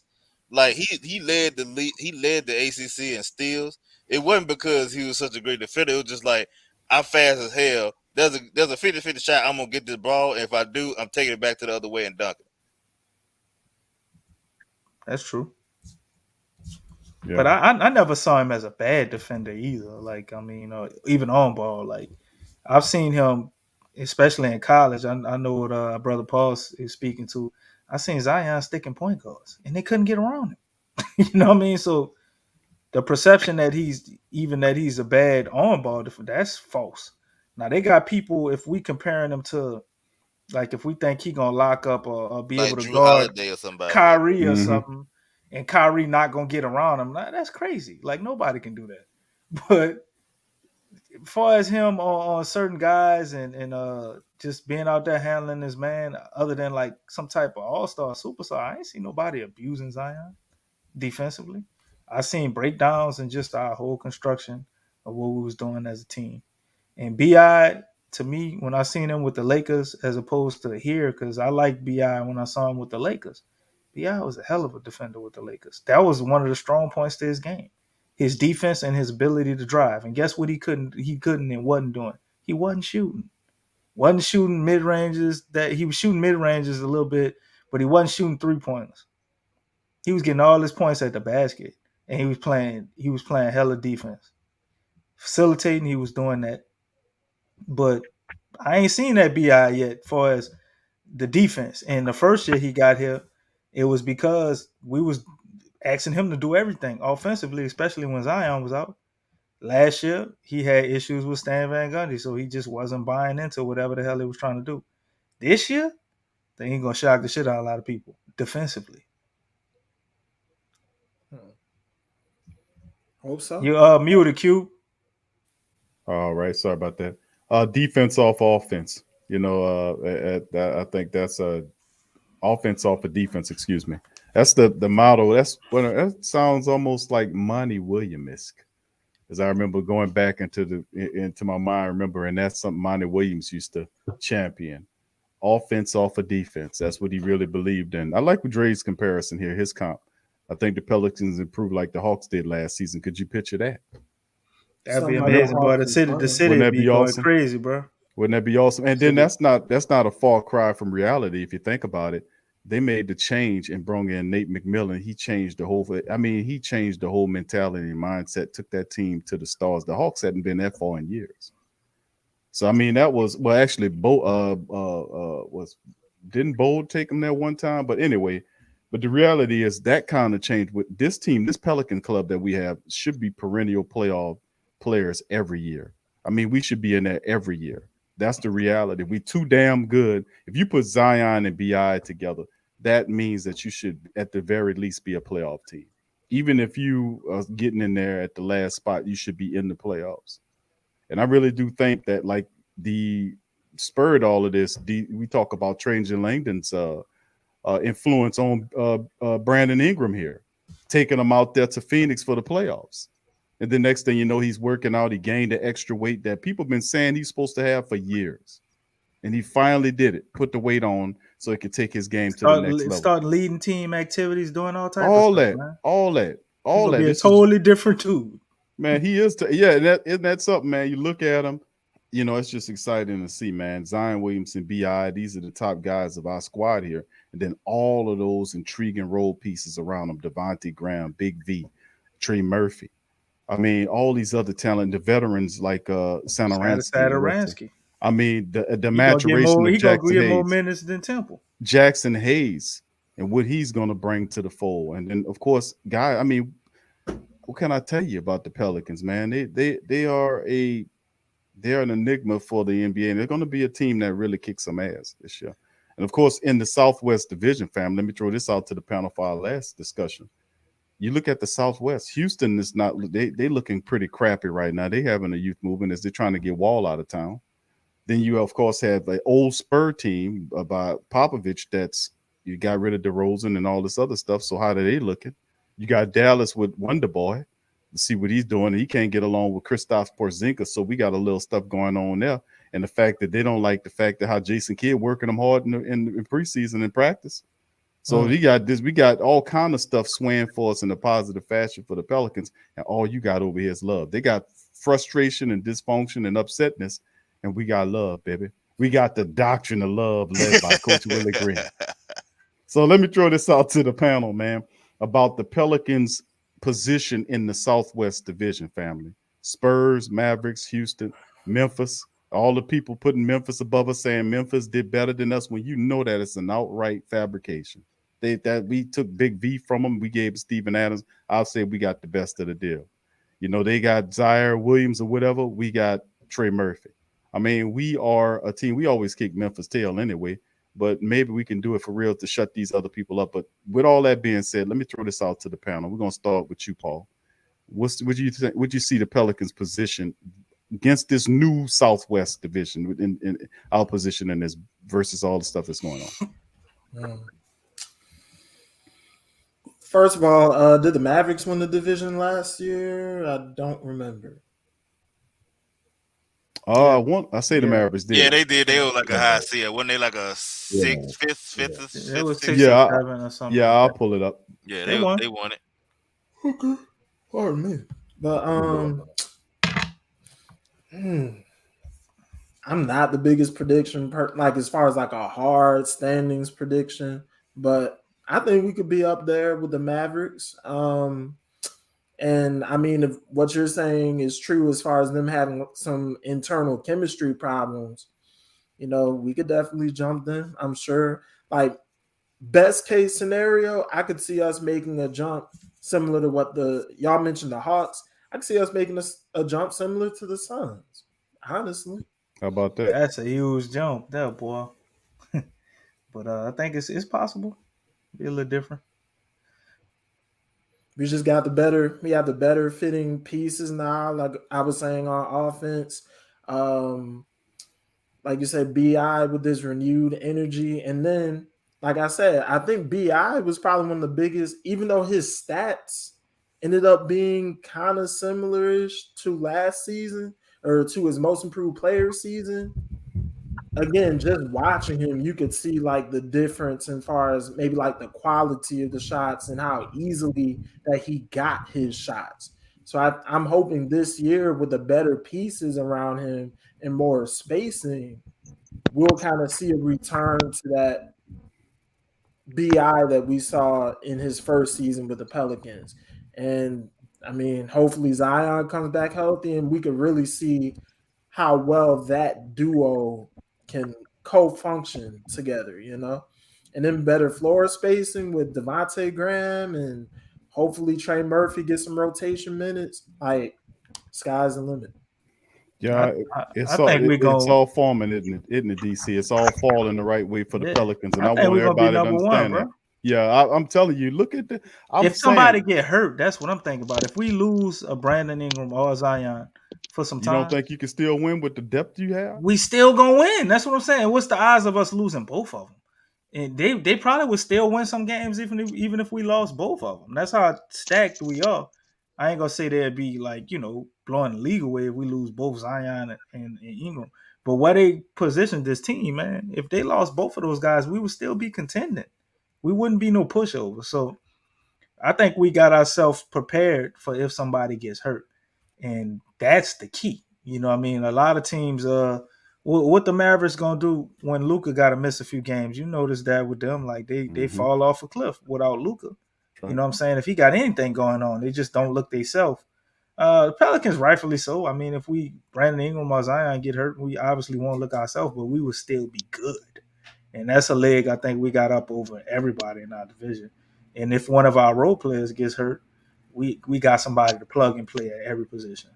So we can keep it going. Obviously, we'd be better with them, but we would keep it going and not lose a whole lot because whoever's coming up behind them is more than capable. So that right there is what everything we putting around our superstars makes us, to me, we're going to take number one in that division. I don't think Jason Kidd is going to take Dallas and just immediately make them better than what Rick Carlisle was already I'm doing, about to in try my to tell opinion. you, Carlisle is something else, man. He's a good coach, man. I don't think I'm not giving Luka. He's great, but I'm not giving him all the credit for everything Dallas did. I mean, a lot of that was Rick Carlisle too. So Jason Kidd coming in now, I don't think it's a immediate improvement unless they're having something similar to us and some type of culture shift. And they got some younger guys I don't know about, but they didn't really do anything to get better. And they were already a team, or if they lose a couple of pieces due to injury or something like that, then they kind of in trouble. They can be beaten by a good team. So I don't see them being better than us. And we already know with Memphis. I mean, how many times we got to beat this dead horse, huh, Q? Man, with Memphis, we got it their was- best player on our team that played the most minutes last year, the most games, and probably had the better average. He's on our team. So the best player statistically last year, based on John Morant missing games from injuries and stuff, Jonas Valanciunas. We got him on our team, and we lost nothing. Actually, we got better by just getting rid of the players that we gave him. Bleacher Report. This is what I'm showing the family members. Is coming from the Bleacher Report's prediction of the Southwest this upcoming season, and they're showing you that Wonder Boy is they saying that he gonna win 49, and he's gonna go 49-33 and take the Southwest Division. The Grizzlies are finish ahead of you, same record as you, is 42-40. They keep beating the same horse with this Memphis stuff. How I they gonna told y'all. finish ahead of us with the same record, and we always beat Memphis? Memphis Listen ain't to this. never beat us. Let's look at the rationale. The Memphis Grizzlies took a bunch of swings this offseason in exchange for the offensively reliability of Jonas Valanciunas. They added more of a rim runner in Steven Adams, and question marks in the form of Sam Merrill, Daniel Aturu, Jared Culver, and Juan Hernan Gomez. Wow. If one of those youngsters hits, and Ja Morant, Jaren Jackson Jr., who's always hurt, and Brandon Clark take a step forward, the Grizzlies could push closer to the mid-40s. It got them over you. Here come the Pelicans. All right, Pelicans are another young team that shook things up around a young star. And the question for them might be even more obvious. And individual additions, Devontae Graham, Thomas Satoransky, and Valanciunas all make sense, but were they worth the loss of Lonzo Ball? Over their 2 seasons together, the Pelicans were plus 5.8 points per 100 possessions with Zion Williamson played with Lonzo, and minus 2.2 when Zion played without him. Satoransky and Graham can approximate a lot of what a Ball brought, but there was a chemistry between he and Williamson that may be harder to replicate. So But you all know of this, they're not all of telling this, you. they They're not penalizing telling you you about because point of that. Zion, Q. Yeah, When but he they played without Lonzo at point Zion, they ain't talking about that. They talking nah, about but that 2019. yeah, they're saying that the loss of Lonzo Ball gets you on a 42 win, because that's pretty much that was the reference several times in the article, and it's a small paragraph or two just about the loss of Lonzo and that you will not be able to overcome this. These people don't know nothing about what's going on down here, to be honest with you. But anyway, let's keep it moving here. We got Jay Black picking up in the stream. James, let me throw that at you, brother. Thanks, DC, for your commentary. Brother James, what do you think in the Southwest, bro? Do you agree with the experts at Bleacher Report saying that the Pelicans go 42-40 under a same record, but finish underneath the Memphis Grizzlies and Wonder Boy? Man, fuck them dudes. They don't know what they're talking about. Look, I'm gonna be honest with you, bro. I think the Pelicans win the Southwest Division. I I wouldn't be surprised if the Dallas Mavericks end up being like a 7th or 8th seed because I think that they really didn't improve that much to me. Like they still didn't give another ball handler for Luka to get the ball out of his hand because he had what like 20-25% usage rate last year. Like that's stupid high. Yeah, that's too high. And you hear about how Jason Kidd is trying to tell him, hey man, you gotta get the ball up and give it to somebody else. But I'm thinking like who on that team can he give it to that can handle the offense uh not as good as him, but at least enough to where he you don't feel like you're really dropping down a whole bunch with them guarding with them handling the ball. Like I don't like Tim Hardaway Jr. is not that guy. They brought in Reggie Bullock not to be a scorer but to be a He's a defender. shooter. He'll A shoot. real- Yeah, he'll yeah. a shooter and a defender. Yeah. He don't really break nobody down. You got Maxi Kleber. He whatever. Jalen Bronson, like he a cute little dude running around there. He feisty. Like other I than like that, Jalen Brunson's game. I like his game, but it's like that's not finna like that 49 wins, bro. I think that's very very That's high. that's high as hell, Yeah. right? Because I don't think they won 50. Well, they didn't win 50 games last year because the season was shorter, but I don't think they was on the verge of winning 50 games if it was 82 games last year. Like I don't think they would have done that last year, and they pretty much got the exact same team minus. I ain't say minus, like they just added like one other dude. That's it. They brought everybody back and brought in one other dude, whereas. You got Porzingis, who they saying that they want to have him in the post a lot more. All right, if you want him down there, get his ass whooped, go ahead. He not gonna do much. He ain't no defender. We saw Zion kill him every time he played against him. So I think if you look at how the team fits around our two stars compared to how the team, fit around Luka, I just think that the Pelicans look better. Memphis, they probably be. I wouldn't be surprised to see the Spurs have a better season than Memphis, honestly. I mean, you got Coach Pop. I mean, who knows what the hell he do and everything like that. I just think that Memphis really saw themselves. I don't think Memphis really trying to win another playoff game. Like I don't think they're trying to get to the playoffs this year. I think they looked at their roster and realized we in limbo. Like we good enough to make the playoff, but that's not gonna help us get our team no better because we're not going to be able to bring no superstars in, just like us. Like they're not going to be able to get nobody in free agency. So what they trying to do, they trying to tank enough to where they can get high enough draft picks to continue to surround John Morant and Jaren Jackson Jr. with more talent, right? You said the Houston Rockets, they're gonna be ass. OKC is OKC in that division or not? No, not it's just the just Rockets, Houston and San Spurs. Antonio. Spurs, Memphis. Dallas, and Memphis. Okay, so again, like Memphis ain't gonna make the playoffs. Spurs ain't gonna make the playoffs. Rockets ain't gonna make the playoffs. Like I only see two teams making it. That's New Orleans and Dallas, and I think we outperform Dallas. I think we win 47 games, and I got Dallas probably winning like 43, 44. I said 44 games, 44 wins.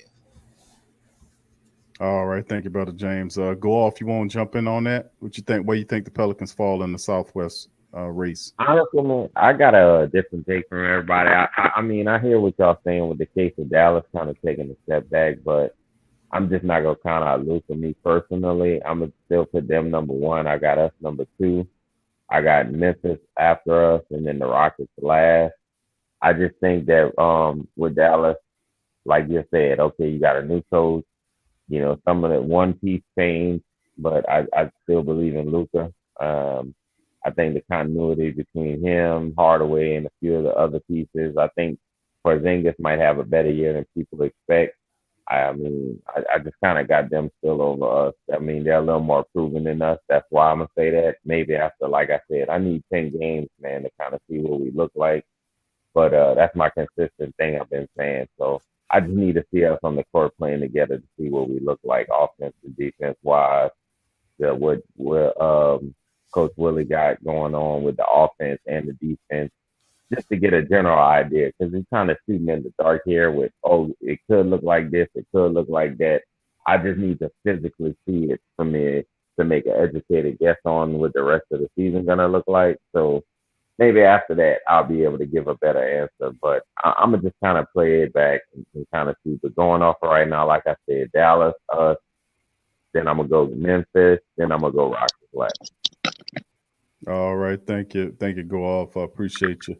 Jay Black, welcome to the stream, bro. This you got us to the back end of the show, but can you hear me, bro? Yeah. Could you hear me? Yeah, I can hear you loud and clear, bro. Let me throw this at you, bro. Welcome to the stream first and foremost, brother Jay Black. And we had the panel discussion. You can feel free to comment on how you feel about the training camp. I know you didn't. You just popped up on there this past week with the Pelicans. But in the panel question was, of course, whether Pelicans would fall in the Southwest division this year. That's a tough one.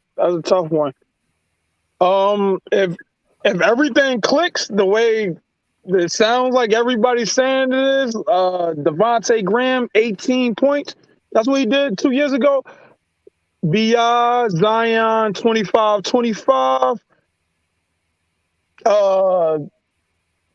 Valanciunas around 15 to 17. No, only got to get like 12. That's like 95 points off the. That's like 95 points off the starting lineup. Oh wait, is that? Let me see. Let me count that. 20? Nah, not really. But I say that Dallas is going to be. I think Dallas is going to be the top team with Luka. Luka, and until somebody stops him or find ways to slow him down, it don't matter what team you kind of like really put around him. Like he's really dynamic and he's a game changer. So I still got them number one over us. I think we fall number two. I just think Memphis ain't really trying to do much unless they just going to slow the game down and beat everybody like the low hundreds. And the league is not like that no more. So I don't see enough scoring. So their third best scorer was Valanciunas, and he's on our team now. So I don't see them. Spurs, this is going to be the first year I count Pop out. I'm counting them out. I don't see them doing much either. So I don't see nobody else. I see us as number two or possibly number one. It depends on how our defense is. If our defense takes middle of the pack, we take number one. That's around 15th in the league. If we like 15th, we jump up to number one. But besides that, no, I think I'm number two. All right, thank you, Jay Black. And your thoughts on this past train? Have you been able to pay attention to what the Pelicans been doing in training camp lately? Got any thoughts on this past week? I haven't been like paying attention. Like I've been busy, but for the most part, I kind of know what people are doing. Mm-hmm. Everybody's working hard. It looked like everybody's coming together. I think Zion got hurt a little bit, but besides that, everybody looked like they're doing their own personal workouts. I wasn't able to catch none of their workouts. I'm gonna look this kind of like this weekend or this next coming week. I'll be able to check out more about what everybody doing personally, but it looked like we're going to move in the right direction. So I don't really got much about that. All right. Thank you, Jay Black. All right. And we're going to get ready to close the stream out. DJ, are you still with us? DJ done fell asleep, y'all. Damn, I'm chewing that gum. He done muted. Yeah, he done chewed. That's what got him the gum would have kept him. No, man, he done worked. He done chewed so hard. He done worked the muscles and tired himself out. He done chewed the cud to sleep. All right, so anyway, that'll do it for the show. Listen, I like to thank all of the great panel we had tonight. Paul, thank you for chiming in. My friend Go Off, State of the Pelicans, VP James, Jay Black, all of the family members that was in there. Greg, appreciate Greg jumping in there as well. all the family. Appreciate y'all chiming on this episode of the Pelican Post Game Report. We'll return, family, next week. Pelicans, Monday, Pelicans got a matchup 7:00 against the Minnesota Timberwolves. They're going up to the Target Center to take care of some business. We're going to see it firsthand. First preseason game, probably one of the most highly anticipated preseason games of the recent Pelican era with Willie Green there and all of the stuff he did in the summer league, man, that really got the family members really wanting to tune in to see what this Pelican squad look like. BI, 15 extra pounds of muscle. Of course, all the young pieces, Trey Murphy. How's that lineup going to mesh? Devontae, he's in the mix. Big V, loving what's going on here. Let's see. David Griffin went on that satellite radio and said he confirmed it with Willie Green, as if we needed him to confirm any goddamn thing. But all positions, all spots, everybody's spot is up for grabs. And they're gonna earn their minutes. See, that's why you got to keep him off the waves. We don't even need him to get up there. You know damn well not everybody's spot up for sale. I mean, up for grabs. Cut that out. Zion can be benched. Zion spot is up for grabs. Big V spot is up for grabs.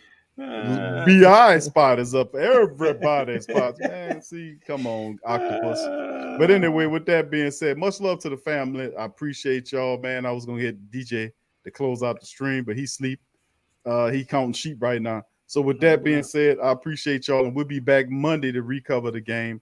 To cover the game, the Pelicans win, hopefully, over the Minnesota Timberwolves. So that's cool. So DC. Appreciate you. Appreciate the panel. Right, and we'll see you guys later. Right, everybody. Go Pells.